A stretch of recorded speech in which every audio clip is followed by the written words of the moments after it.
ਸਤਿ ਸ਼੍ਰੀ ਅਕਾਲ ਜੀ ਦਾ ਖਾਲਸ ਟੀਵੀ ਦੇਖ ਰਹੇ ਸਾਰੇ ਦਰਸ਼ਕਾਂ ਦਾ ਬਹੁਤ-ਬਹੁਤ ਸਵਾਗਤ ਹੈ। ਪੰਜਾਬ, ਭਾਰਤ ਅਤੇ ਦੁਨੀਆ ਭਰ ਦੇ ਪ੍ਰਾਈਮ ਟਾਈਮ ਦੇ ਨਾਲ ਮੈਂ ਹਰਸ਼ਰਨ ਕੌਰ।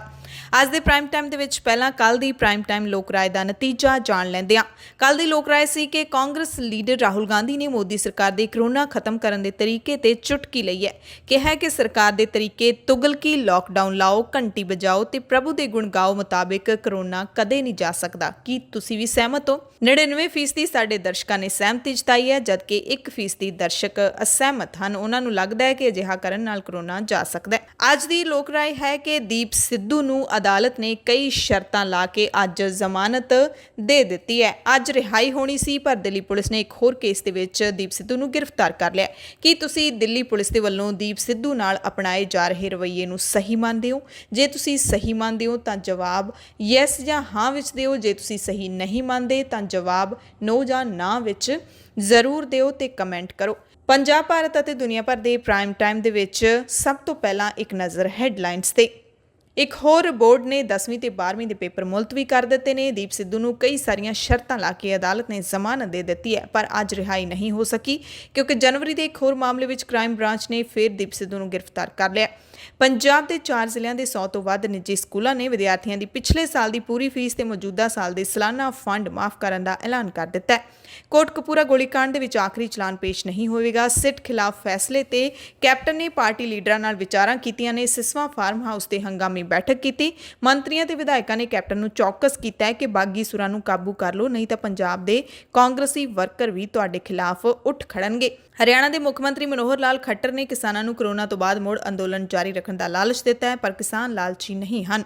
ਗੁਰਨਾਮ ਸਿੰਘ ਚੜੂਨੀ ਨੇ ਕਿਹਾ ਕਿ ਕਿਸਾਨਾਂ ਨੂੰ ਉਠਾਉਣ ਲਈ ਆਪਰੇਸ਼ਨ ਕਲੀਨ ਸਰਕਾਰ ਦਾ ਤਾਂ ਕਾਮਯਾਬ ਨਹੀਂ ਹੋਵੇਗਾ, ਪਰ ਦੇਸ਼ ਦੇ ਵਿੱਚ ਬੀਜੇਪੀ ਕਲੀਨ ਜ਼ਰੂਰ ਹੋ ਜਾਏਗੀ। ਹਰਿਆਣਾ ਦੇ ਉਪ ਮੁੱਖ ਮੰਤਰੀ ਦੁਸ਼ਯੰਤ ਚੌਟਾਲਾ ਨੂੰ ਵੀ ਕਿਸਾਨਾਂ ਦਾ ਹੇਜ ਜਾਗਿਆ ਹੈ। ਪ੍ਰਧਾਨ ਮੰਤਰੀ ਮੋਦੀ ਨੂੰ ਚਿੱਠੀ ਲਿਖੀ ਹੈ। ਇਸ ਤੇ ਕਿਸਾਨ ਲੀਡਰਾਂ ਨੇ ਜਵਾਬ ਦਿੱਤਾ ਹੈ ਕਿ ਜਿਹੜੇ ਲੀਡਰ ਚਾਹੇ ਉਹ ਹਰਿਆਣਾ ਦੇ ਹੋਣ ਜਾਂ ਕੋਈ ਵੀ ਹੋਣ, ਕਿਸਾਨਾਂ ਤੇ ਹਰ ਤਰ੍ਹਾਂ ਦੇ ਅਣਮਨੁੱਖੀ ਹਮਲੇ ਕਰ ਰਹੇ ਨੇ, ਕਿਸਾਨਾਂ ਨੂੰ ਮਨੁੱਖਤਾ ਦੀ ਸਿੱਖਿਆ ਦੇ ਰਹੇ ਨੇ। ਇਹ ਬਿਆਨ ਆਪਣੇ ਆਪ ਦੇ ਵਿੱਚ ਹਾਸੋਹੀਣੇ ਨੇ। ਉਹਨਾਂ ਨੇ ਕਿਹਾ ਕਿ ਜਿਹੜੇ ਹਰਿਆਣੇ ਦੇ ਲੀਡਰਾਂ ਨੇ, ਹਰਿਆਣੇ ਦੀ ਸਰਕਾਰ ਨੇ ਕਿਸਾਨਾਂ ਦੇ ਰਾਹ ਡੱਕਣ ਦੇ ਲਈ ਹਰ ਤਰ੍ਹਾਂ ਦਾ ਹੀਲਾ ਵਰਤਿਆ, ਉਹ ਸਾਨੂੰ ਮਨੁੱਖਤਾ ਦੀ ਸਿੱਖਿਆ ਦੇਣਗੇ। ਕਿਸਾਨਾਂ ਨੇ ਹਰਿਆਣਾ ਦੇ ਮੁੱਖ ਮੰਤਰੀ ਤੇ ਉਪ ਮੁੱਖ ਮੰਤਰੀ ਖਿਲਾਫ ਕਿਸਾਨੀ ਲਹਿਰ ਨੂੰ ਤੋੜਨ ਦੇ ਇਲਜ਼ਾਮ ਲਾਉਂਦਿਆਂ ਮਨੁੱਖਤਾ ਦੇ ਆਧਾਰ ਤੇ ਤੁਰੰਤ ਉਹਨਾਂ ਨੂੰ ਆਪਣੇ ਅਸਤੀਫੇ ਦੇਣ ਦੀ ਮੰਗ ਕੀਤੀ ਹੈ। ਕਿਸਾਨ ਅੰਦੋਲਨ ਦਰਮਿਆਨ ਧਰਨਿਆਂ ਦੇ ਵਿੱਚ ਕਰੋਨਾ ਰੋਕੂ ਟੀਕੇ ਦੀ ਸਹੂਲਤ ਮੰਗੀ ਹੈ ਕਿਸਾਨ ਲੀਡਰਾਂ ਨੇ। ਕਿਸਾਨ ਮਜ਼ਦੂਰ ਸੰਘਰਸ਼ ਕਮੇਟੀ ਦੀ ਕੱਲ ਨੂੰ ਭਗਤਾਂ ਵਾਲਾ ਦਾਣਾ ਮੰਡੀ ਵਿੱਚ ਮਹਾ ਰੈਲੀ ਹੋ ਰਹੀ ਹੈ। ਪੂਰੇ ਪ੍ਰਬੰਧ ਮੁਕੰਮਲ ਕੀਤੇ ਜਾਣ ਦਾ ਜਥੇਬੰਦੀ ਨੇ ਦਾਅਵਾ ਕੀਤਾ ਹੈ ਤੇ ਕਿਹਾ ਕਿ ਲੱਖਾਂ ਦਾ ਇਕੱਠ ਕੇਂਦਰ ਸਰਕਾਰ ਦੇ ਭਰਮ ਭੁਲੇਖੇ ਦੂਰ ਕਰ ਦੇਵੇਗਾ। ਪੰਜਾਬ ਦੀਆਂ ਮੰਡੀਆਂ ਦੇ ਵਿੱਚ ਬਾਰਦਾਨੇ ਦੀ ਕਮੀ ਤੇ ਮਾੜੇ ਖਰੀਦ ਪ੍ਰਬੰਧਾਂ ਨੂੰ ਲੈ ਕੇ ਕਿਸਾਨਾਂ ਨੇ ਨੈਸ਼ਨਲ ਹਾਈਵੇ 95 ਤੇ ਧਰਨਾ ਲਾ ਦਿੱਤਾ। ਬਹੁਤ ਸਾਰੀਆਂ ਥਾਵਾਂ ਤੇ ਧਰਨੇ ਲਾਏ ਜਾ ਰਹੇ ਨੇ। ਰਾਜਸਥਾਨ ਤੋਂ ਗੁਜਰਾਤ ਜਾਣ ਵਾਲਾ ਟ੍ਰੈਫਿਕ ਜਾਮ ਕਰ ਦਿੱਤਾ ਗਿਆ। ਮੀਂਹ ਤੇ ਹਨੇਰੀ ਕਾਰਨ ਪੱਕੀ ਕਣਕ ਦਾ ਨੁਕਸਾਨ ਹੋ ਰਿਹਾ ਹੈ। ਮਾਲਵੇ ਦੇ ਕਿਸਾਨਾਂ ਦੇ ਸਾਹ ਸੁੱਤੇ ਪਏ ਨੇ। ਜੰਮੂ 'ਚ ਕੰਮ ਕਰਦੇ ਪੰਜਾਬ ਦੇ ਲੋਕਾਂ ਨੇ ਜੰਮੂ ਦਾ ਰਾਹ ਬੰਦ ਕਿਉਂ ਕੀਤਾ, ਸਾਰੀ ਖਬਰ ਦੱਸਾਂਗੇ। ਬਰਨਾਲਾ ਦੇ ਪਿੰਡ ਟੱਲੇਵਾਲ ਵਿੱਚ ਅੱਗ ਲੱਗਣ ਕਾਰਨ ਗੁਰੂ ਘਰ ਦੇ ਵਿੱਚ ਸ੍ਰੀ ਗੁਰੂ ਗ੍ਰੰਥ ਸਾਹਿਬ ਜੀ ਦੇ ਸਰੂਪ ਅਗਨ ਭੇਂਟ ਹੋ ਗਏ। ਗੁਰੂ ਘਰ ਦੇ ਸੇਵਾਦਾਰਾਂ ਦੀ ਵੱਡੀ ਲਾਪਰਵਾਹੀ ਸਾਹਮਣੇ ਆਈ ਹੈ। ਪੰਜਾਬ ਦੇ ਕਰੋਨਾ ਅੰਬੈਸਡਰ ਸੋਨੂ ਸੂਦ ਨੂੰ ਕਰੋਨਾ ਹੋ ਚੁੱਕਿਆ। ਚੰਡੀਗੜ੍ਹ ਤੇ ਦਿੱਲੀ ਵਿੱਚ ਹਫ਼ਤਾਵਾਰੀ ਤਾਲਾਬੰਦੀ ਤੇ ਕਰਫਿਊ ਕਾਰਨ ਆਮ ਜਨਜੀਵਨ ਪ੍ਰਭਾਵਿਤ ਹੋਇਆ ਹੈ। ਪੰਜਾਬ ਯੂਨੀਵਰਸਿਟੀ ਚੰਡੀਗੜ੍ਹ ਦੇ ਸੈਂਟਰ ਫਾਰ ਆਈਏਐਸ ਨੇ ਅਰਜ਼ੀਆਂ ਲੈਣ ਦੀ ਤਰੀਕ 30 ਅਪ੍ਰੈਲ ਤੱਕ ਵਧਾ ਦਿੱਤੀ ਹੈ। ਪੰਜਾਬ ਤੇ ਹਰਿਆਣਾ ਹਾਈ ਕੋਰਟ ਦੇ ਵਿੱਚ ਨਿੱਜੀ ਸੁਣਵਾਈ ਯਾਨੀ ਕਿ ਫਿਜ਼ੀਕਲ ਸੁਣਵਾਈ, ਸਰੀਰਕ ਸੁਣਵਾਈ ਅਗਲੇ ਹੁਕਮਾਂ ਤੱਕ ਬੰਦ ਕਰ ਦਿੱਤੀ ਗਈ ਹੈ ਕਿਉਂਕਿ ਚੀਫ ਜਸਟਿਸ ਨੂੰ ਕਰੋਨਾ ਹੋ ਗਿਆ। ਚੰਡੀਗੜ੍ਹ ਪ੍ਰਸ਼ਾਸਨ ਨੇ ਇੱਕ ਝੂਠੀ ਖਬਰ ਦੇ ਬਾਰੇ ਤੁਹਾਨੂੰ ਸਭ ਨੂੰ ਅਲਰਟ ਕੀਤਾ ਹੈ। ਕਿਹੜੀ ਝੂਠੀ ਖਬਰ ਹੈ ਉਹ ਦੱਸਾਂਗੇ। ਬੀਬੀ ਜਗੀਰ ਕੌਰ ਨੇ ਕਿਹਾ ਕਿ 400 ਸਾਲਾ ਸ਼ਤਾਬਦੀ ਸਮਾਗਮਾਂ ਦੇ ਵਿੱਚ ਸੰਗਤ ਹੁਮਾ ਕੇ ਪਹੁੰਚੇ। ਰੇਲਵੇ ਸਟੇਸ਼ਨ ਜਾਂ ਰੇਲ ਗੱਡੀ ਦੇ ਅੰਦਰ ਜੇ ਮਾਸਕ ਨਹੀਂ ਪਾਓਗੇ ਤਾਂ ਜੁਰਮਾਨਾ ਲੱਗੇਗਾ ਤਗੜਾ, ਉਸੇ ਵੇਲੇ ਵਸੂਲਿਆ ਜਾਏਗਾ। ਹਾਲਾਂਕਿ ਰੇਲਵੇ ਬੋਰਡ ਨੇ ਇਹ ਕਿਹਾ ਕਿ ਰੇਲਾਂ ਨਹੀਂ ਰੋਕੀਆਂ ਜਾਣਗੀਆਂ। ਕਿਸੇ ਵੀ ਸੂਬੇ ਨੇ ਰੇਲਾਂ ਰੋਕਣ ਦੀ ਅਪੀਲ ਨਹੀਂ ਕੀਤੀ ਹੈ। ਲਾਲੂ ਯਾਦਵ ਨੂੰ ਸਾਲਾਂ ਬਾਅਦ ਜ਼ਮਾਨਤ ਮਿਲ ਗਈ ਹੈ। ਜੇਲ੍ਹ ਤੋਂ ਬਾਹਰ ਆਉਣ ਦਾ ਰਾਹ ਪੱਧਰਾ ਹੋ ਗਿਆ। 3 ਜ਼ਮਾਨਤਾਂ ਪਹਿਲਾਂ ਮਿਲ ਚੁੱਕੀਆਂ। ਕਰੋਨਾ ਕਾਰਨ ਫੌਜੀ ਦਫ਼ਤਰਾਂ ਵਿੱਚ ਸਟਾਫ ਅੱਧਾ ਕਰ ਦਿੱਤਾ ਗਿਆ ਹੈ। ਕਰੋਨਾ ਦੇ ਟੀਕਿਆਂ ਦੀਆਂ ਮਈ-ਜੂਨ ਦੇ ਵਿੱਚ ਦੁੱਗਣੀਆਂ ਖੁਰਾਕਾਂ ਤਿਆਰ ਕੀਤੀਆਂ ਜਾਣਗੀਆਂ। ਭਾਰਤ ਦੇ ਵਿੱਚ ਬੰਗਾਲ ਚੋਣਾਂ ਦੇ 5ਵੇਂ ਗੇੜ ਦੀਆਂ ਅੱਜ ਵੋਟਾਂ ਪਈਆਂ ਨੇ। ਕੁਝ ਥਾਵਾਂ ਤੇ ਹਿੰਸਾ ਦੀਆਂ ਘਟਨਾਵਾਂ ਵਾਪਰੀਆਂ ਨੇ, ਛੋਟੀਆਂ-ਮੋਟੀਆਂ। ਮੁੱਖ ਮੰਤਰੀ ਮਮਤਾ ਬੈਨਰਜੀ ਨੇ ਇਲਜ਼ਾਮ ਲਾਇਆ ਕਿ ਮੇਰਾ ਫੋਨ ਟੈਪ ਕੀਤਾ ਜਾ ਰਿਹਾ ਹੈ, CID ਤੋਂ ਜਾਂਚ ਕਰਵਾਉਣ ਦਾ ਹੁਕਮ ਦਿਆਂਗੀ। ਪ੍ਰਧਾਨ ਮੰਤਰੀ ਮੋਦੀ ਨੇ ਕਿਹਾ ਕਿ ਦੀਦੀ ਦੀ ਸੱਤਾ ਖਤਮ ਹੋ ਜਾਏਗੀ, ਜਲਦੀ ਦੀਦੀ ਸਾਬਕਾ ਮੁੱਖ ਮੰਤਰੀ ਬਣਨ ਵਾਲੀ ਹੈ। ਪ੍ਰਧਾਨ ਮੰਤਰੀ ਮੋਦੀ ਨੇ ਕੁੰਭ ਜਾ ਰਹੇ ਸੰਤਾਂ ਨੂੰ ਵੀ ਅਪੀਲ ਕੀਤੀ ਹੈ ਤੇ ਸੰਤਾਂ ਨੇ ਮੂਹਰੋਂ ਕੀ ਜਵਾਬ ਦਿੱਤਾ ਹੈ। ਕੁੰਭ ਦੇ ਮੇਲੇ ਦੇ ਵਿੱਚ ਜਿਹੜੇ ਸੰਤ ਪਹੁੰਚੇ ਹੋਏ ਨੇ ਉਹ ਵੀ ਤੁਹਾਨੂੰ ਦੱਸਾਂਗੇ। ਗੁਜਰਾਤ ਵਿੱਚ ਕਾਂਗਰਸ ਪਾਰਟੀ ਦੇ ਦਫ਼ਤਰ ਕਰੋਨਾ ਦੇ ਸੈਂਟਰ ਬਣ ਗਏ। ਅਮਰੀਕਾ ਵਿੱਚ ਫੈਡੈਕਸ ਗੋਲੀਬਾਰੀ ਵਿੱਚ ਮਾਰੇ ਗਏ 8 ਵਿਅਕਤੀਆਂ ਵਿੱਚੋਂ 4 ਸਿੱਖ ਮਾਰੇ ਗਏ ਨੇ। ਪਾਕਿਸਤਾਨ ਦੇ ਵਿੱਚ ਹਿੰਸਕ ਪ੍ਰਦਰਸ਼ਨਾਂ ਦੌਰਾਨ ਸੋਸ਼ਲ ਮੀਡੀਆ ਸੇਵਾਵਾਂ ਮੁਅੱਤਲ ਕਰ ਦਿੱਤੀਆਂ ਗਈਆਂ ਨੇ, ਯਾਨੀ ਕਿ ਫੇਸਬੁੱਕ, ਇੰਸਟਾਗ੍ਰਾਮ, ਟਵਿੱਟਰ ਆਦਿ। ਭਗੌੜੇ ਹੀਰਿਆਂ ਦੇ ਵਪਾਰੀ ਨੀਰਵ ਮੋਦੀ ਨੂੰ ਜਲਦ ਭਾਰਤ ਹਵਾਲੇ ਕੀਤਾ ਜਾਏਗਾ। ਕੈਨੇਡੀਅਨ ਲੀਡਰ ਟਰੈਵਲ ਤੇ ਪਾਬੰਦੀਆਂ ਲਾਉਣ ਤੇ ਵਿਚਾਰ ਕਰ ਰਹੇ ਨੇ। ਚੀਨ ਦਾ ਟੀਕਾ ਲਗਵਾਉਣ ਲਈ ਭਾਰਤੀ ਲੋਕ ਨੇਪਾਲ ਪਹੁੰਚ ਰਹੇ ਨੇ। ਇਹ ਕੀ ਖਬਰ ਹੈ ਦੱਸਾਂਗੇ। ਰੂਸ ਨੇ ਜਵਾਬੀ ਕਾਰਵਾਈ ਕਰਦਿਆਂ 10 ਅਮਰੀਕੀ ਡਿਪਲੋਮੈਟਾਂ ਨੂੰ ਆਪਣੇ ਮੁਲਕ ਚੋਂ ਬਾਹਰ ਕੱਢ ਦਿੱਤਾ ਹੈ। ਪੰਜਾਬ, ਭਾਰਤ ਅਤੇ ਦੁਨੀਆ ਭਰ ਦੇ ਪ੍ਰਾਈਮ ਟਾਈਮ ਦੇ ਵਿੱਚ ਹੁਣ ਖਬਰਾਂ ਵਿਸਥਾਰ ਦੇ ਨਾਲ ਤੇ ਸ਼ੁਰੂਆਤ ਪੰਜਾਬ ਤੋਂ।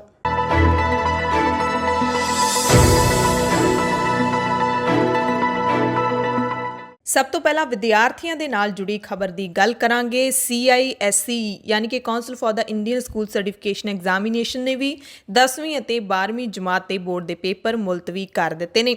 ਇਹ ਪੇਪਰ ਦੇਸ਼ ਭਰ ਵਿੱਚ ਕਰੋਨਾ ਦੇ ਰਿਕਾਰਡ ਕੇਸ ਸਾਹਮਣੇ ਆਉਣ ਕਾਰਨ ਅੱਗੇ ਪਾਏ ਗਏ ਨੇ। ਸਕੱਤਰ ਗੈਰੀ ਅਰਾਥੋਨ ਨੇ ਦੱਸਿਆ ਕਿ 4 ਮਈ ਨੂੰ ਸ਼ੁਰੂ ਹੋਣ ਵਾਲੇ ਪੇਪਰ ਮੁਲਤਵੀ ਕਰ ਦਿੱਤੇ ਗਏ ਨੇ ਤੇ ਜੂਨ ਦੇ ਪਹਿਲੇ ਹਫ਼ਤੇ ਹਾਲਾਤਾਂ ਦਾ ਜਾਇਜ਼ਾ ਲੈਣ ਤੋਂ ਬਾਅਦ ਪੱਕੇ ਪੇਪਰਾਂ ਸੰਬੰਧੀ ਅੰਤਿਮ ਫੈਸਲਾ ਕੀਤਾ ਜਾਏਗਾ।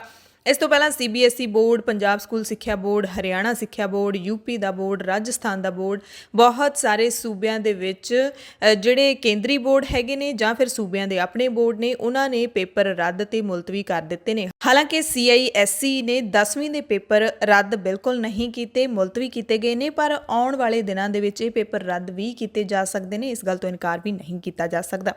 ਦੂਸਰੀ ਅਹਿਮ ਖਬਰ ਅਦਾਕਾਰ ਤੇ ਵਕੀਲ ਦੀਪ ਸਿੱਧੂ ਦੇ ਨਾਲ ਜੁੜੀ ਹੋਈ ਹੈ। ਦਿੱਲੀ ਦੀ 30 ਹਜ਼ਾਰੀ ਅਦਾਲਤ ਨੇ 30,000 ਰੁਪਏ ਦੇ ਨਿੱਜੀ ਮੁਚਲਕੇ ਤੇ ਦੀਪ ਸਿੱਧੂ ਨੂੰ ਜ਼ਮਾਨਤ ਦੇ ਦਿੱਤੀ ਹੈ।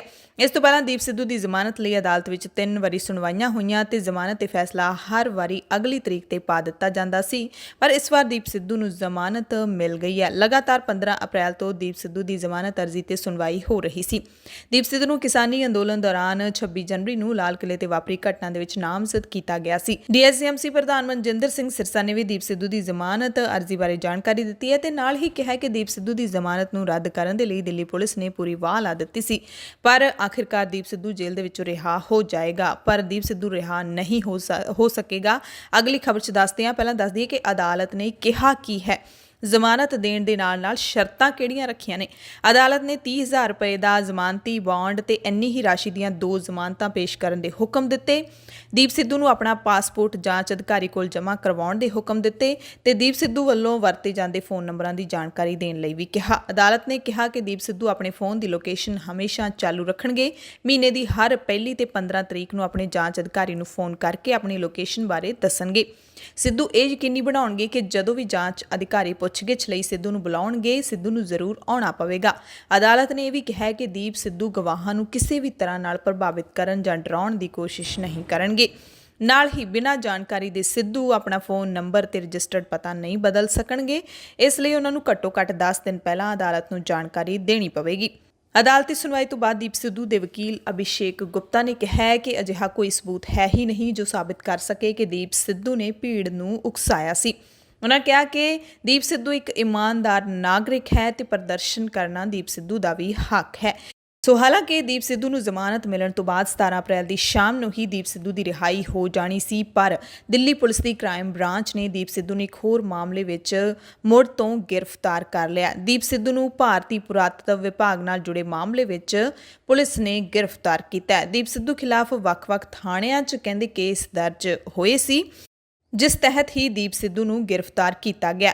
ਪਰ ਆਖਿਰਕਾਰ ਇਹ ਭਾਰਤੀ ਪੁਰਾਤਤਵ ਵਿਭਾਗ ਦਾ ਕੇਸ ਹੈ ਕਿ ਦਰਅਸਲ 26 ਜਨਵਰੀ ਨੂੰ ਜਦੋਂ ਦਿੱਲੀ ਲਾਲ ਕਿਲੇ ਤੇ ਸਾਰੀ ਘਟਨਾ ਵਾਪਰੀ ਸੀ, ਉਸ ਸਮੇਂ ਲਾਲ ਕਿਲੇ ਦੇ ਵਿੱਚ ਭੰਨ-ਤੋੜ ਵੀ ਹੋਈ ਸੀ। ਉਸੇ ਸਿਲਸਿਲੇ ਵਿੱਚ ਆਰਕੀਓਲੋਜੀਕਲ ਸਰਵੇ ਆਫ ਇੰਡੀਆ ਯਾਨੀ ਕਿ ਭਾਰਤੀ ਪੁਰਾਤਤਵ ਵਿਭਾਗ ਨੇ ਦੀਪ ਸਿੱਧੂ ਖਿਲਾਫ ਇਮਾਰਤ ਦੀ ਤੋੜ-ਫੋੜ ਕਰਨ ਜਾਂ ਉਹਨਾਂ ਨੂੰ ਨੁਕਸਾਨ ਪਹੁੰਚਾਉਣ ਦੇ ਮਾਮਲੇ ਵਿੱਚ ਦਿੱਲੀ ਪੁਲਿਸ ਦੀ ਕ੍ਰਾਈਮ ਬ੍ਰਾਂਚ ਨੂੰ FIR ਦਰਜ ਕਰਨ ਲਈ ਅਪੀਲ ਕੀਤੀ ਸੀ ਤੇ ਪੁਰਾਤਤਵ ਵਿਭਾਗ ਦੀ ਅਪੀਲ ਦੇ ਉੱਤੇ ਦਿੱਲੀ ਪੁਲਿਸ ਦੀ ਕ੍ਰਾਈਮ ਬ੍ਰਾਂਚ ਨੇ ਦੀਪ ਸਿੱਧੂ ਖਿਲਾਫ FIR ਦਰਜ ਕੀਤੀ ਹੈ, ਜਿਸ ਤਹਿਤ ਦੀਪ ਸਿੱਧੂ ਨੂੰ ਗ੍ਰਿਫਤਾਰ ਕਰ ਲਿਆ ਗਿਆ। ਇਹ FIR ਨੰਬਰ 98/2021 ਦੀ ਕਾਪੀ ਹੈ ਜੋ ਕਿ ਦੀਪ ਸਿੱਧੂ ਦੇ ਖਿਲਾਫ ਦਰਜ ਕੀਤੀ ਗਈ ਹੈ। ਦੀਪ ਸਿੱਧੂ ਦੇ ਖਿਲਾਫ ਕੋਤਵਾਲੀ ਥਾਣਾ ਦੇ ਵਿੱਚ ਇਹ FIR ਦਰਜ ਕੀਤੀ ਗਈ ਹੈ ਤੇ 28 ਜਨਵਰੀ 2021 ਨੂੰ ਇਹ FIR ਦਰਜ ਹੋਈ ਸੀ। FIR ਦੇ ਵਿੱਚ ਦੀਪ ਸਿੱਧੂ ਦੇ ਖਿਲਾਫ IPC ਦੀ ਧਾਰਾ 1860 ਦੇ ਤਹਿਤ 147, 148, 149, 153, 452 ਤੇ 34 ਧਾਰਾਵਾਂ ਦੇ ਨਾਲ-ਨਾਲ ਆਰਮਸ ਐਕਟ ਸਮੇਤ ਹੋਰ ਵੀ ਕਈ ਧਾਰਾਵਾਂ ਨੇ ਜਿਹੜੀਆਂ ਉਹ ਲਾਈਆਂ ਗਈਆਂ ਨੇ। ਤੇ ਦਿੱਲੀ ਕਮੇਟੀ ਚੋਣ ਪ੍ਰਚਾਰ ਦੌਰਾਨ ਕਿਸਾਨੀ ਮੁੱਦੇ ਦਾ ਖਾਸਾ ਲਾਹਾ ਲੈਣ ਵਾਲੇ DSGMC ਪ੍ਰਧਾਨ ਮਨਜਿੰਦਰ ਸਿੰਘ ਸਿਰਸਾ ਨੇ ਇਸ ਮਸਲੇ ਤੇ ਵੀ ਬਿਆਨ ਦਿੰਦਿਆਂ ਕਿਹਾ ਕਿ ਦਿੱਲੀ ਪੁਲਿਸ ਧੱਕਾ ਕਰ ਰਹੀ ਹੈ। ਭਾਰਤੀ ਪੁਰਾਤਤਵ ਵਿਭਾਗ ਨੇ ਜਾਣ-ਬੁੱਝ ਕੇ ਇਹ ਮਾਮਲਾ ਹੁਣ ਚੁੱਕਿਆ ਜਦੋਂ ਦੀਪ ਸਿੱਧੂ ਦੀ ਰਿਹਾਈ ਹੋਣ ਵਾਲੀ ਸੀ। ਭਾਰਤੀ ਪੁਰਾਤਤਵ ਵਿਭਾਗ ਨੇ ਇਹ ਮਾਮਲਾ ਪਹਿਲਾਂ ਕਿਉਂ ਨਹੀਂ ਚੁੱਕਿਆ? ਸਿਰਸਾ ਨੇ ਦਾਅਵਾ ਕੀਤਾ ਕਿ ਅਸੀਂ 2 ਦਿਨਾਂ ਦੇ ਅੰਦਰ ਦੀਪ ਸਿੱਧੂ ਦੀ ਜ਼ਮਾਨਤ ਕਰਵਾ ਲਵਾਂਗੇ। ਸੋ ਦੀਪ ਸਿੱਧੂ ਆਖਿਰਕਾਰ ਕੌਣ ਨੇ? ਜਿਹੜੇ ਲੋਕ ਨਹੀਂ ਜਾਣਦੇ ਉਹਨਾਂ ਨੂੰ ਦੱਸ ਦਈਏ ਕਿ ਦੀਪ ਸਿੱਧੂ ਪੇਸ਼ੇ ਦੇ ਵਜੋਂ ਵਕੀਲ ਹੈ ਤੇ ਕਲਾਕਾਰ ਅਦਾਕਾਰ ਵੀ ਹੈ। ਦੀਪ ਸਿੱਧੂ ਨੇ ਕਈ ਫਿਲਮਾਂ ਦੇ ਵਿੱਚ ਕੰਮ ਕੀਤਾ ਹੈ। ਜਦੋਂ ਤੋਂ ਕਿਸਾਨ ਅੰਦੋਲਨ ਸ਼ੁਰੂ ਹੋਇਆ, ਦੀਪ ਸਿੱਧੂ ਕਿਸਾਨਾਂ ਦੇ ਇਸ ਅੰਦੋਲਨ ਦੇ ਵਿੱਚ ਪਹਿਲੇ ਦਿਨ ਤੋਂ ਹੀ ਲਗਾਤਾਰ ਜੁੜੇ ਹੋਏ ਨੇ। ਦੀਪ ਸਿੱਧੂ ਕਹਿ ਰਹੇ ਸੀ ਲਗਾਤਾਰ ਕਿ ਇੱਕ ਅੰਦੋਲਨ ਕਿਸਾਨਾਂ ਲਈ ਤੇ ਕਿਸਾਨ ਲੀਡਰਾਂ ਦੀ ਅਗਵਾਈ ਵਿੱਚ ਤੇ ਯੂਨੀਅਨਾਂ ਦੇ ਝੰਡੇ ਥੱਲੇ ਅਸੀਂ ਲੜ ਰਹੇ ਹਾਂ ਤੇ ਜਿੱਤ ਤੱਕ ਅਸੀਂ ਲੜਦੇ ਰਹਾਂਗੇ। ਹਾਲਾਂਕਿ ਕੁਝ ਸਮੇਂ ਬਾਅਦ ਦੀਪ ਸਿੱਧੂ ਨੇ ਕਿਸਾਨ ਲੀਡਰਾਂ ਦੇ ਫੈਸਲਿਆਂ ਤੇ ਸਵਾਲ ਚੁੱਕਣੇ ਵੀ ਸ਼ੁਰੂ ਕਰ ਦਿੱਤੇ ਸੀ ਤੇ ਪੰਜਾਬ ਹਰਿਆਣਾ ਸਰਹੱਦ ਤੇ ਸ਼ੰਭੂ ਬਾਰਡਰ ਤੇ ਆਪਣੀ ਵੱਖਰੀ ਜਿਹੜੀ ਸਟੇਜ ਲਗਾ ਲਈ ਸੀ, ਵੱਖਰਾ ਧਰਨਾ ਸ਼ੁਰੂ ਕਰ ਦਿੱਤਾ ਸੀ। ਦੀਪ ਸਿੱਧੂ ਸਿਰਫ 3 ਖੇਤੀ ਕਾਨੂੰਨ ਰੱਦ ਕਰਨ ਦੀ ਮੰਗ ਨਹੀਂ ਕਰਦੇ ਸੀ, ਬਲਕਿ ਉਹ ਭਾਰਤ ਦੇ ਫੈਡਰਲ ਢਾਂਚੇ ਦੀ ਵੀ ਗੱਲ ਕਰਦੇ ਸੀ ਅਤੇ ਇੱਕ ਖੁਦਮੁਖਤਿਆਰੀ ਪੰਜਾਬ ਨੂੰ ਖੁਦਮੁਖਤਿਆਰ ਸੂਬਾ ਬਣਾਉਣ ਦੀ ਲਗਾਤਾਰ ਮੰਗ ਕਰਦੇ ਸੀ। ਅਗਲੀ ਖਬਰ ਵਿਦਿਆਰਥੀਆਂ ਦੇ ਨਾਲ, ਸਕੂਲਾਂ ਦੇ ਨਾਲ, ਵਿਦਿਆਰਥੀਆਂ ਦੀਆਂ ਫੀਸਾਂ ਦੇ ਨਾਲ ਜੁੜੀ ਹੋਈ ਹੈ। ਦਰਅਸਲ ਪਿਛਲੇ ਲਗਾਤਾਰ 1 ਸਾਲ ਤੋਂ ਸਕੂਲ ਨਾਮਾਤਰ ਹੀ ਲੱਗ ਰਹੇ ਨੇ। ਪੂਰਾ ਸਾਲ ਸਕੂਲ ਬੰਦ ਰਹੇ ਨੇ। ਕੁਝ ਸਮਾਂ ਪਹਿਲਾਂ ਸਕੂਲ ਲੱਗਣੇ ਸ਼ੁਰੂ ਹੋਏ ਸੀ, ਪਰ ਲੋਕਡਾਊਨ ਨੇ ਕਰੋਨਾ ਨੇ ਫਿਰ ਤੋਂ ਸਕੂਲ ਨੇ ਜਿਹੜੇ ਉਹ ਬੰਦ ਕਰਵਾ ਦਿੱਤੇ ਨੇ। ਇਸੇ ਦਰਮਿਆਨ ਬਹੁਤ ਸਾਰੇ ਸਕੂਲਾਂ ਦੇ ਵੱਲੋਂ ਵਿਦਿਆਰਥੀਆਂ ਦੀਆਂ ਫੀਸਾਂ ਦੇ ਵਿੱਚ ਵਾਧਾ ਕੀਤੇ ਜਾਣ ਦੀਆਂ ਖਬਰਾਂ ਵੀ ਮਿਲੀਆਂ, ਜਿਸ ਦਾ ਵਿਦਿਆਰਥੀਆਂ ਤੇ ਮਾਪਿਆਂ ਨੇ ਲਗਾਤਾਰ ਵਿਰੋਧ ਕੀਤਾ। ਮਾਪਿਆਂ ਨੇ ਸਕੂਲਾਂ ਦੇ ਬਾਹਰ ਰੋਸ ਮੁਜ਼ਾਹਰੇ ਕੀਤੇ ਤੇ ਮਾਪਿਆਂ ਦੇ ਵਿਰੋਧ ਪ੍ਰਦਰਸ਼ਨ ਮੂਹਰੇ ਝੁੱਕ ਕੇ ਪੰਜਾਬ ਦੇ 4 ਜ਼ਿਲ੍ਹਿਆਂ ਦੇ 100 ਤੋਂ ਵੱਧ ਨਿੱਜੀ ਸਕੂਲਾਂ ਦੇ ਵਿਦਿਆਰਥੀਆਂ ਦੀ ਪਿਛਲੇ ਸਾਲ ਦੀ ਪੂਰੀ ਫੀਸ ਅਤੇ ਮੌਜੂਦਾ ਸਾਲ ਦੇ ਸਾਲਾਨਾ ਫੰਡ ਮਾਫ ਕਰਨ ਦਾ ਐਲਾਨ ਕੀਤਾ ਗਿਆ। ਇਹਨਾਂ ਸਕੂਲਾਂ ਨੇ ਮਾਪਿਆਂ ਦੀ ਜਥੇਬੰਦੀ ਨਾਲ ਰਲ ਕੇ ਨਵੀਂ ਜਥੇਬੰਦੀ ਭਾਈ ਲਾਲੋ ਸਕੂਲ ਤੇ ਮਾਪੇ ਐਸੋਸੀਏਸ਼ਨ ਬਣਾਈ ਹੈ, ਜਿਸ ਤਹਿਤ ਇਹ ਫੈਸਲਾ ਲਿਆ ਗਿਆ। ਤੇ ਜੇ ਕਰੋਨਾ ਕਰਕੇ ਪੰਜਾਬ 'ਚ ਮੁੜ ਤੋਂ ਲੋਕਡਾਊਨ ਲੱਗਦਾ ਹੈ ਤਾਂ ਇਹ ਸਕੂਲ ਮਹੀਨੇ ਦੀ ਫੀਸ ਵਿੱਚ 25% ਦੀ ਕਟੌਤੀ ਕਰਨਗੇ। ਸਕੂਲਾਂ ਵੱਲੋਂ ਫੈਸਲੇ ਦੀ ਕਾਪੀ ਪੰਜਾਬ ਦੇ ਮੁੱਖ ਮੰਤਰੀ ਕੈਪਟਨ ਅਮਰਿੰਦਰ ਸਿੰਘ ਅਤੇ ਸਿੱਖਿਆ ਮੰਤਰੀ ਵਿਜੇ ਇੰਦਰ ਸਿੰਗਲਾ ਨੂੰ ਵੀ ਭੇਜੀ ਗਈ ਹੈ। ਪੰਜਾਬ ਦੇ ਵਿੱਚ ਪੰਜਾਬ ਸਕੂਲ ਸਿੱਖਿਆ ਬੋਰਡ ਨਾਲ ਸੰਬੰਧਿਤ 9000 ਅਤੇ CBSE ਨਾਲ ਸੰਬੰਧਿਤ 1600 ਸਕੂਲ ਨੇ। ਇਹਨਾਂ ਸਕੂਲਾਂ 'ਚੋਂ ਪੰਜਾਬ ਸਕੂਲ ਸਿੱਖਿਆ ਬੋਰਡ ਨਾਲ ਸੰਬੰਧਿਤ ਸਕੂਲ ਹੀ ਮਾਪਿਆਂ ਦੀ ਇਸ ਜਥੇਬੰਦੀ ਦੇ ਨਾਲ ਜੁੜੇ ਨੇ, ਜਿਨ੍ਹਾਂ ਨੇ ਫੀਸਾਂ ਮਾਫ ਕਰਨ ਤੇ ਸਹਿਮਤੀ ਜਤਾਈ ਹੈ। ਇਹਨਾਂ 'ਚ ਬਠਿੰਡਾ ਦੇ 20, ਅੰਮ੍ਰਿਤਸਰ ਦੇ 20, ਜਲੰਧਰ ਦੇ 40 ਤੇ ਫਗਵਾੜਾ ਦੇ 25 ਸਕੂਲ ਸ਼ਾਮਲ ਨੇ। ਇਸ ਮੌਕੇ ਇਸ ਜਥੇਬੰਦੀ ਨੇ ਕੈਪਟਨ ਅਮਰਿੰਦਰ ਸਿੰਘ ਦੀ ਸਰਕਾਰ ਤੋਂ ਵੀ ਸਕੂਲਾਂ ਦੀਆਂ ਫੀਸਾਂ ਮਾਫ ਕਰਨ ਸਮੇਤ ਸਕੂਲ ਬੱਸਾਂ ਦੇ road tax, permit, building safety, fire safety ਅਤੇ ਪ੍ਰਾਪਰਟੀ ਟੈਕਸ ਆਦਿ ਵਿੱਚ ਛੋਟ ਦੇਣ ਦੀ ਵੀ ਮੰਗ ਕੀਤੀ ਹੈ। ਕੋਟਕਪੂਰਾ ਗੋਲੀकांड ਦੀ ਗੱਲ ਕਰ ਲਈਏ ਤਾਂ ਇਸ ਦੀ ਪੜਤਾਲ ਕਰ ਰਹੇ IG ਕੁੰਵਰ ਵਿਜੇ ਪ੍ਰਤਾਪ ਸਿੰਘ ਵੱਲੋਂ ਅਸਤੀਫਾ ਦੇਣ ਤੋਂ ਬਾਅਦ ਅਤੇ ਹਾਈ ਕੋਰਟ ਦੇ ਵੱਲੋਂ ਪੜਤਾਲ ਰਿਪੋਰਟ ਹੈ ਜਿਹੜੀ ਰੱਦ ਕੀਤੇ ਜਾਣ ਤੋਂ ਬਾਅਦ ਇਹ ਸਪਸ਼ਟ ਹੋ ਗਿਆ ਕਿ ਜਾਂਚ ਟੀਮ ਵੱਲੋਂ ਤਿਆਰ ਕੀਤਾ ਗਿਆ ਅਹਿਮ ਤੇ ਆਖਰੀ ਚਲਾਨ ਅਦਾਲਤ ਵਿੱਚ ਪੇਸ਼ ਨਹੀਂ ਹੋ ਸਕੇਗਾ। 15 ਮਾਰਚ ਨੂੰ ਕੁੰਵਰ ਵਿਜੇ ਪ੍ਰਤਾਪ ਸਿੰਘ ਨੇ ਕਿਹਾ ਸੀ ਕਿ ਕੋਟਕਪੂਰਾ ਤੇ ਬਹਿਬਲ ਕਲਾਂ ਗੋਲੀकांड ਦਾ ਆਖਰੀ ਚਲਾਨ ਉਹਨਾਂ ਨੇ ਤਿਆਰ ਕਰ ਲਿਆ ਤੇ ਕਿਸੇ ਵੀ ਸਮੇਂ ਅਦਾਲਤ ਵਿੱਚ ਪੇਸ਼ ਕੀਤਾ ਜਾ ਸਕਦਾ ਹੈ। ਪਰ ਹੁਣ ਉਹਨਾਂ ਦੇ ਅਸਤੀਫੇ ਤੋਂ ਬਾਅਦ ਅਤੇ ਰਿਪੋਰਟ ਰੱਦ ਕੀਤੇ ਜਾਣ ਤੋਂ ਬਾਅਦ ਇਸ ਦੀ ਕੋਈ ਸੰਭਾਵਨਾ ਨਹੀਂ ਬਚਦੀ। ਸੂਤਰ ਦੱਸਦੇ ਨੇ ਕਿ ਇਸ ਚਲਾਨ ਵਿੱਚ ਪੰਜਾਬ ਦੇ ਸਾਬਕਾ ਮੁੱਖ ਮੰਤਰੀ ਅਤੇ ਗ੍ਰਹਿ ਮੰਤਰੀ ਯਾਨੀ ਕਿ ਪ੍ਰਕਾਸ਼ ਸਿੰਘ ਬਾਦਲ ਤੇ ਸੁਖਬੀਰ ਸਿੰਘ ਬਾਦਲ ਦੇ ਨਾਮ ਵੀ ਸ਼ਾਮਲ ਸਨ ਤੇ ਇਸ ਚਲਾਨ ਨੂੰ ਅਦਾਲਤ ਵਿੱਚ ਪੇਸ਼ ਕਰਨ ਤੋਂ ਪਹਿਲਾਂ ਹੋਣ ਵਾਲੀ ਸਾਰੀ ਕਾਨੂੰਨੀ ਪ੍ਰਕਿਰਿਆ ਮੁਕੰਮਲ ਕਰ ਲਈ ਗਈ ਸੀ। ਹਾਈ ਕੋਰਟ ਦੇ ਫੈਸਲੇ ਨੇ ਕੋਟਕਪੂਰਾ ਗੋਲੀकांड ਵਿੱਚ ਪੇਸ਼ ਹੋਏ ਸਾਰੇ ਚਲਾਨਾਂ ਨੂੰ ਰੱਦ ਕਰ ਦਿੱਤਾ ਤੇ ਜਾਂਚ ਟੀਮ ਨੂੰ ਗੈਰ ਕਾਨੂੰਨੀ ਐਲਾਨ ਦਿੱਤਾ ਹੈ। ਉਧਰ ਪੰਜਾਬ ਦੇ ਮੁੱਖ ਮੰਤਰੀ ਕੈਪਟਨ ਅਮਰਿੰਦਰ ਸਿੰਘ ਨੇ ਕੋਟਕਪੂਰਾ ਗੋਲੀकांड ਤੇ ਬਣਾਈ ਗਈ ਜਾਂਚ ਟੀਮ ਖਿਲਾਫ ਹਾਈ ਕੋਰਟ ਦੇ ਆਏ ਫੈਸਲੇ ਤੋਂ ਬਾਅਦ ਸਿਸਵਾ ਫਾਰਮ ਹਾਊਸ ਤੇ ਹੰਗਾਮੀ ਮੀਟਿੰਗ ਕੀਤੀ 16 ਅਪ੍ਰੈਲ ਨੂੰ। ਮੀਟਿੰਗ ਵਿੱਚ ਕੁਝ ਚੋਣਵੀਂ ਕਾਂਗਰਸੀ ਵਿਧਾਇਕਾਂ ਤੇ ਵਜ਼ੀਰਾਂ ਨੇ ਮੁੱਖ ਮੰਤਰੀ ਨੂੰ ਪੰਜਾਬ ਦੀ ਮੌਜੂਦਾ ਸਿਆਸੀ ਜ਼ਮੀਨੀ ਹਕੀਕਤ ਦਿਖਾਈ। ਬੇਅਦਬੀ ਤੇ ਗੋਲੀकांड ਦੇ ਮਾਮਲੇ ਤੇ ਕਾਂਗਰਸ ਕਾਂਗਰਸ ਅੰਦਰੋਂ ਉੱਠ ਰਹੀਆਂ ਬਾਗੀ ਸੁਰਾਂ ਨੂੰ ਦੇਖਦਿਆਂ ਮੁੱਖ ਮੰਤਰੀ ਨੂੰ ਫੌਰੀ ਮੌਕਾ ਸੰਭਾਲਣ ਦੇ ਲਈ ਜਾਗਰੂਕ ਕਰਨ ਦੀ ਕੋਸ਼ਿਸ਼ ਕੀਤੀ ਗਈ, ਸਲਾਹਾਂ ਦਿੱਤੀਆਂ ਗਈਆਂ। ਸੂਤਰ ਦੱਸਦੇ ਨੇ ਕਿ ਮੁੱਖ ਮੰਤਰੀ ਨੇ ਚੋਣਵੇਂ ਵਿਧਾਇਕਾਂ ਤੇ ਵਜ਼ੀਰਾਂ ਤੋਂ ਸਿੱਟ ਖਿਲਾਫ ਆਏ ਫੈਸਲੇ ਤੇ ਅਗਲੀ ਰਣਨੀਤੀ ਬਾਰੇ ਸੁਝਾਅ ਮੰਗੇ ਕਿ ਅਜਿਹੀ ਕਿਹੜੀ ਰਣਨੀਤੀ ਅਪਣਾਈਏ ਕਿ ਵੋਟਾਂ ਦੇ ਵਿੱਚ ਉਹਨਾਂ ਨੂੰ ਕੋਈ ਨੁਕਸਾਨ ਨਾ ਹੋਵੇ। ਹੁੰਦਾ ਤਾਂ ਇਹੀ ਹੈ ਅਸਲ ਦੇ ਵਿੱਚ। ਮੀਟਿੰਗ ਦੇ ਵਿੱਚ ਕਾਂਗਰਸ ਪ੍ਰਧਾਨ ਸੁਨੀਲ ਜਾਖੜ, ਵਜ਼ੀਰ ਤ੍ਰਿਪਤ ਰਜਿੰਦਰ ਸਿੰਘ ਬਾਜਵਾ, ਮੰਤਰੀ ਸੁਖਬਿੰਦਰ ਸਰਕਾਰੀਆ, ਸੁਖਜਿੰਦਰ ਸਿੰਘ ਰੰਧਾਵਾ ਤੋਂ ਇਲਾਵਾ ਵਿਧਾਇਕ ਨਵਤੇਜ ਸਿੰਘ ਚੀਮਾ, ਕਿੱਕੀ ਢਿੱਲੋਂ ਤੇ ਪੰਜਾਬ ਮੰਡੀ ਬੋਰਡ ਦੇ ਚੇਅਰਮੈਨ ਲਾਲ ਸਿੰਘ ਤੇ ਐਡਵੋਕੇਟ ਜਨਰਲ ਅਤੁਲ ਨੰਦਾ ਸ਼ਾਮਿਲ ਹੋਏ। ਅਤੁਲ ਨੰਦਾ ਉਹੀ ਐਡਵੋਕੇਟ ਜਨਰਲ ਨੇ ਜਿਨ੍ਹਾਂ ਤੇ ਸਵਾਲ ਉੱਠਦੇ ਨੇ, ਜਿਨ੍ਹਾਂ ਦੀ ਕਾਰਗੁਜ਼ਾਰੀ ਤੇ ਸਵਾਲ ਉੱਠਦੇ ਨੇ ਕਿ ਜਦੋਂ ਕੋਈ ਕੇਸ ਸਰਕਾਰਾਂ ਨੇ ਹਾਰਨਾ ਹੁੰਦਾ ਹੈ ਤਾਂ ਅਤੁਲ ਨੰਦਾ ਨੂੰ ਲਿਆ ਕੇ ਖੜਾ ਕਰ ਦਿੰਦੀ ਹੈ। ਸੂਤਰੇ ਵੀ ਦੱਸਦੇ ਨੇ ਕਿ ਇਸ ਬੈਠਕ ਦੇ ਵਿੱਚ ਵਿਧਾਇਕਾਂ ਤੇ ਵਜ਼ੀਰਾਂ ਨੇ ਮੁੱਖ ਮੰਤਰੀ ਨੂੰ ਚੌਕਸ ਕੀਤਾ ਕਿ ਜੇਕਰ ਬੇਅਦਬੀ ਤੇ ਗੋਲੀकांड ਮਸਲੇ ਤੇ ਸਰਕਾਰ ਨੇ ਹੋਰ ਸੁਸਤੀ ਦਿਖਾਈ ਤਾਂ ਕਾਂਗਰਸ ਦੇ ਵਰਕਰ ਵੀ ਸਰਕਾਰ ਖਿਲਾਫ ਬੋਲਣਾ ਸ਼ੁਰੂ ਕਰ ਸਕਦੇ ਨੇ। ਹਾਲੇ ਤਾਂ ਸਿਰਫ ਵਿਧਾਇਕ ਜਾਂ ਫਿਰ MP ਹੀ ਬੋਲ ਰਹੇ ਨੇ, ਫਿਰ ਵਰਕਰ ਜਦੋਂ ਬੋਲਣੇ ਸ਼ੁਰੂ ਹੋ ਗਏ ਤਾਂ ਸਮਝੋ ਆਮ ਲੋਕ ਤੁਹਾਡੇ ਖਿਲਾਫ ਹੋ ਗਏ। ਮੁੱਖ ਮੰਤਰੀ ਕੈਪਟਨ ਨੇ ਸਾਰਿਆਂ ਦੀ ਗੱਲ ਸੁਣਨ ਤੋਂ ਬਾਅਦ ਕਿਹਾ ਕਿ ਹਾਈਕੋਰਟ ਦੇ ਫੈਸਲੇ ਦੀ ਕਾਪੀ ਮਿਲਣ ਤੋਂ ਬਾਅਦ ਇਸ ਦੀ ਘੋਖ ਕੀਤੀ ਜਾਵੇਗੀ ਤੇ ਫੌਰੀ ਅਗਲਾ ਕਦਮ ਚੁੱਕਿਆ ਜਾਏਗਾ ਤੇ ਮੰਗਲਵਾਰ ਤੱਕ ਫੈਸਲੇ ਦੀ ਕਾਪੀ ਮਿਲਣ ਦੀ ਸੰਭਾਵਨਾ ਹੈ। ਹਾਲਾਂਕਿ ਜਿਹੜੀ ਇਹ ਗੁਪਤ ਮੀਟਿੰਗ ਹੋਈ ਹੈ ਇਸ ਬਾਰੇ ਮੀਡੀਆ ਨੂੰ ਕੋਈ ਜਾਣਕਾਰੀ ਨਹੀਂ ਦਿੱਤੀ ਗਈ, ਪਰ ਸੂਤਰਾਂ ਦੇ ਮੁਤਾਬਿਕ ਜਿੰਨੀ ਕੁ ਸਾਨੂੰ ਜਾਣਕਾਰੀ ਮਿਲੀ ਹੈ ਉਹ ਅਸੀਂ ਤੁਹਾਨੂੰ ਦੱਸ ਰਹੇ ਹਾਂ। ਮੀਟਿੰਗ ਦੌਰਾਨ IG ਕੁੰਵਰ ਵਿਜੇ ਪ੍ਰਤਾਪ ਵੱਲੋਂ ਅਹੁਦੇ ਤੋਂ ਅਸਤੀਫਾ ਦੇਣ ਦਾ ਮਾਮਲਾ ਵੀ ਉੱਠਿਆ। ਇੱਕ ਦੋ ਲੀਡਰਾਂ ਨੇ ਮੀਟਿੰਗ 'ਚ ਕਿਹਾ ਕਿ IG ਨੇ ਮੀਡੀਆ ਵਿੱਚ ਜਾ ਕੇ ਸੀਮਾ ਜਿਹੜੀ ਆਪਣੀ ਟੱਪ ਦਿੱਤੀ ਹੈ। ਮੁੱਖ ਮੰਤਰੀ ਵੱਲੋਂ ਅਧਿਕਾਰੀ ਦੀ ਥਾਪੜੀ ਪਿੱਠ ਤੋਂ ਵੀ ਕਈ ਲੀਡਰ ਨਾਰਾਜ਼ ਸਨ, ਇਹ ਵੀ ਜਾਣਕਾਰੀ ਮਿਲੀ ਹੈ। ਦਰਅਸਲ ਜੋ ਕੈਪਟਨ ਸਰਕਾਰ ਦੀ ਕਾਰਗੁਜ਼ਾਰੀ ਹੈ ਬੇਅਦਬੀ ਮਾਮਲੇ ਨੂੰ ਲੈ ਕੇ 4 ਸਾਲਾਂ ਬਾਅਦ ਵੀ ਆਊਟਪੁੱਟ ਜ਼ੀਰੋ ਹੈ ਤਾਂ ਨਵਜੋਤ ਸਿੰਘ ਸਿੱਧੂ ਅਤੇ ਰਵਨੀਤ ਸਿੰਘ ਬਿੱਟੂ ਸਿੱਧੇ ਤੌਰ ਤੇ ਕੈਪਟਨ ਅਮਰਿੰਦਰ ਸਿੰਘ ਨੂੰ ਚੌਕਸ ਕਰ ਚੁੱਕੇ ਨੇ ਕਿ ਤੁਸੀਂ ਹੋਰ ਕਿੰਨਾ ਲੇਟ ਕਰੋਗੇ। ਪੰਜਾਬ ਦੇ ਲੋਕਾਂ ਨੇ ਤੁਹਾਨੂੰ ਇਸੇ ਮਸਲੇ ਤੇ ਜਿਹੜੇ ਤੁਸੀਂ ਵਾਅਦੇ ਦਾਅਵੇ ਕੀਤੇ ਸੀ ਤੁਹਾਨੂੰ ਸੱਤਾ ਦੇ ਵਿੱਚ ਲਿਆਂਦਾ ਹੈ, ਪਰ ਤੁਸੀਂ ਆਪਣੇ ਵਾਅਦਿਆਂ ਤੋਂ ਭੱਜ ਰਹੇ ਹੋ। ਕਿਸਾਨਾਂ ਦੀ ਗੱਲ ਕਰ ਲਈਏ ਤਾਂ ਹਰਿਆਣਾ ਦੇ ਮੁੱਖ ਮੰਤਰੀ ਮਨੋਹਰ ਲਾਲ ਖੱਟਰ ਨੇ ਕਿਸਾਨ ਮੋਰਚੇ ਬਾਰੇ ਕਿਸਾਨਾਂ ਨੂੰ ਨਵੀਂ ਨਸੀਹਤ ਦਿੱਤੀ ਹੈ। ਕਿਹਾ ਕਿ ਕਿਸਾਨ ਆਪਣੀਆਂ ਕੁਝ ਮੰਗਾਂ ਨੂੰ ਲੈ ਕੇ ਜਿਹੜਾ ਅੰਦੋਲਨ ਕਰ ਰਹੇ ਨੇ, ਭਾਵੇਂ ਕਿ ਉਹਨਾਂ ਦਾ ਲੋਕਤੰਤਰਿਕ ਅਧਿਕਾਰ ਹੈ, ਪਰ ਜਦੋਂ ਕਿਤੇ ਲੋਕਤੰਤਰ ਨੂੰ ਤੋੜਿਆ ਜਾਂਦਾ ਹੈ ਉਸ ਸਮੇਂ ਪ੍ਰਸ਼ਾਸਨ ਨੂੰ ਵੀ ਔਖ ਹੁੰਦੀ ਹੈ ਤੇ ਸਰਕਾਰ ਨੂੰ ਵੀ। ਕਿਸਾਨ ਦਿੱਲੀ ਦੇ ਬਾਰਡਰਾਂ ਤੇ ਇਕੱਠੇ ਹੋਏ ਨੇ ਤੇ ਇੰਨੇ ਇਕੱਠ ਵਿੱਚ ਕਰੋਨਾ ਦੇ ਫੈਲਣ ਦਾ ਡਰ ਬਣਿਆ ਹੋਇਆ ਹੈ ਕਿ ਇੰਨੇ ਇਕੱਠ ਵਿੱਚ ਪਤਾ ਵੀ ਨਹੀਂ ਚੱਲਦਾ ਕੌਣ ਕਰੋਨਾ ਪੋਜ਼ਿਟਿਵ ਹੋ ਗਿਆ। ਕਰੋਨਾ ਮਹਾਮਾਰੀ ਭਾਵੇਂ ਕੋਈ ਵਿਵਾਦ ਨਹੀਂ ਹੈ, ਪਰ ਇਹ ਸਾਰੀ ਦੁਨੀਆ ਦਾ ਸੰਕਟ ਜ਼ਰੂਰ ਹੈ ਤੇ ਸਾਡੇ ਤੇ ਵੀ ਆ ਸਕਦਾ ਹੈ। ਜੇ ਸਾਡੀ ਜਾਨ ਹੀ ਨਾ ਬਚੀ ਤਾਂ ਸਾਡੀਆਂ ਸਾਰੀਆਂ ਮੰਗਾਂ ਦਾ ਕੋਈ ਅਰਥ ਨਹੀਂ ਬਚੇਗਾ। ਮਨੋਹਰ ਲਾਲ ਨੇ ਕਿਸਾਨਾਂ ਨੂੰ ਅਪੀਲ ਕੀਤੀ ਹੈ ਕਿ ਇਹ ਮੌਕਾ ਹੁਣ ਅੰਦੋਲਨ ਕਰਨ ਦਾ ਨਹੀਂ ਹੈ, ਇਕੱਠੇ ਰਹਿਣ ਦਾ ਨਹੀਂ ਹੈ। ਤੁਹਾਡੇ ਅੰਦੋਲਨ ਨੂੰ ਦਰਜ ਕੀਤਾ ਜਾ ਰਿਹਾ ਹੈ। ਅਗਰ ਕਰੋਨਾ ਨਾ ਹੋਵੇ ਤੁਸੀਂ ਦੁਬਾਰਾ ਵੀ ਇੱਥੇ ਆ ਕੇ ਅੰਦੋਲਨ ਕਰ ਸਕਦੇ ਹੋ, ਸਾਨੂੰ ਕੋਈ ਦਿੱਕਤ ਨਹੀਂ ਹੈ। ਖੱਟਰ ਨੇ ਕਿਹਾ ਕਿ ਕਿਸਾਨ ਆਪਣੇ ਪਰਿਵਾਰਾਂ ਤੇ ਆਮ ਲੋਕਾਂ ਦੀ ਵੀ ਚਿੰਤਾ ਕਰਨ, ਯਾਨੀ ਕਿ ਹਰਿਆਣਾ ਦੇ ਮੁੱਖ ਮੰਤਰੀ ਨੇ ਕਿਸਾਨਾਂ ਨੂੰ ਕਰੋਨਾ ਤੋਂ ਬਾਅਦ ਮੁੜ ਅੰਦੋਲਨ ਜਾਰੀ ਰੱਖਣ ਦਾ ਲਾਲਚ ਦਿੱਤਾ ਹੈ। ਮਨੋਹਰ ਲਾਲ ਨੇ ਕਿਹਾ ਕਿ ਮੰਡੀਆਂ ਵਿੱਚ ਫਸਲ ਦੀ ਅਦਾਇਗੀ ਸਹੀ ਢੰਗ ਨਾਲ ਹੋ ਰਹੀ ਹੈ, ਕਰੋਨਾ ਨਿਯਮਾਂ ਦਾ ਪਾਲਣ ਕੀਤਾ ਜਾ ਰਿਹਾ ਹੈ।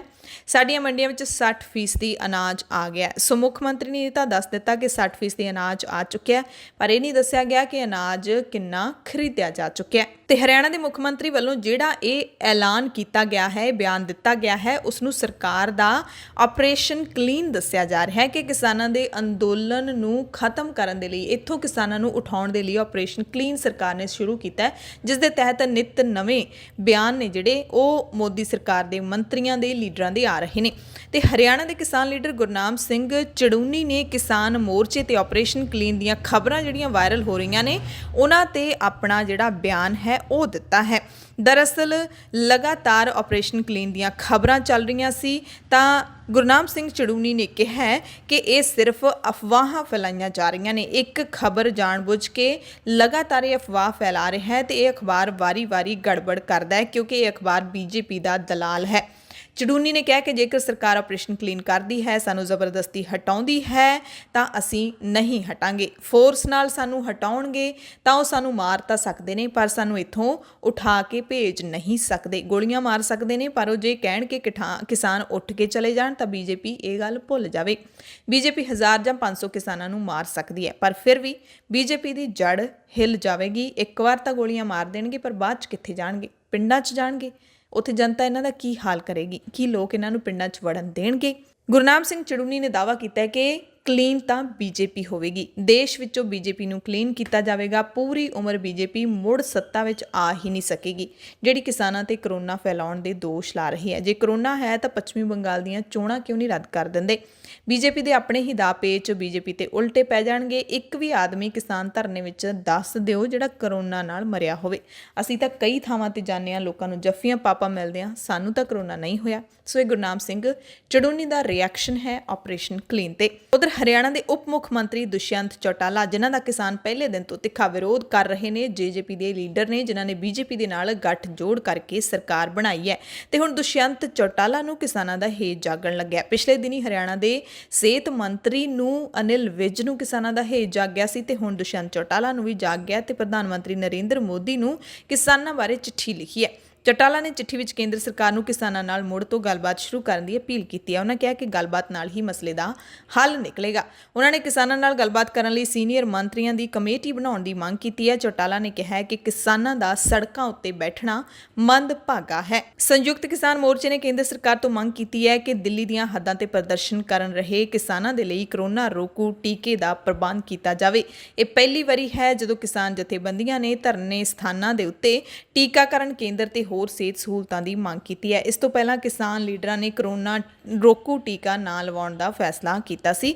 ਪੀਟੀਆਈ ਦੇ ਤਹਿਤ ਇਹ ਜਾਣਕਾਰੀ ਜਿਹੜੀ ਆ ਰਹੀ ਹੈ ਉਹ ਅਸੀਂ ਤੁਹਾਨੂੰ ਦੱਸ ਰਹੇ ਹਾਂ। ਪੰਜਾਬ ਦੇ ਵਿੱਚ ਮੰਡੀਆਂ ਜਿਹੜੀਆਂ ਨੇ ਉਹਨਾਂ 'ਚ ਬਾਰਦਾਨੇ ਦੀ ਕਮੀ ਨੂੰ ਲੈ ਕੇ ਕਿਸਾਨਾਂ ਦੇ ਵੱਲੋਂ ਲਗਾਤਾਰ ਧਰਨੇ ਪ੍ਰਦਰਸ਼ਨ ਕੀਤੇ ਜਾ ਰਹੇ ਨੇ, ਤੇ ਇੱਕ ਵਾਰ ਫਿਰ ਕਿਸਾਨ ਆੜਤੀਏ ਤੇ ਮਜ਼ਦੂਰਾਂ ਦੇ ਵੱਲੋਂ ਫਿਰੋਜ਼ਪੁਰ ਅੰਮ੍ਰਿਤਸਰ ਰੋਡ ਤੇ ਧਰਨਾ ਲਾ ਕੇ ਜਾਮ ਲਾਇਆ ਗਿਆ। ਕਿਸਾਨਾਂ ਤੇ ਆੜਤੀਆਂ ਦਾ ਕਹਿਣਾ ਹੈ ਕਿ ਸੰਬੰਧਿਤ ਖਰੀਦ ਏਜੰਸੀਆਂ ਪੂਰਾ ਬਾਰਦਾਨਾ ਉਹਨਾਂ ਨੂੰ ਨਹੀਂ ਦੇ ਰਹੀਆਂ, ਯਾਨੀ ਕਿ ਕਣਕ ਬੋਰੀਆਂ ਦੇ ਵਿੱਚ ਪਾਉਣ ਲਈ ਬੋਰੀਆਂ ਨਹੀਂ ਦੇ ਰਹੀਆਂ, ਜਿਸ ਕਰਕੇ ਕਿਸਾਨਾਂ ਦੀ ਫਸਲ ਖਰੀਦ ਕਰਨ ਦੇ ਵਿੱਚ ਦਿੱਕਤ ਆ ਰਹੀ ਹੈ। ਜਿੱਥੇ ਕਿਸਾਨਾਂ ਨੂੰ ਕਈ ਦਿਨ ਮੰਡੀਆਂ 'ਚ ਬਹਿਣਾ ਪੈ ਰਿਹਾ, ਉੱਥੇ ਲੇਬਰ ਵੀ ਠੱਪ ਪਈ ਹੈ, ਜਿਸ ਕਾਰਨ ਸਭ ਦਾ ਨੁਕਸਾਨ ਹੋ ਰਿਹਾ ਹੈ।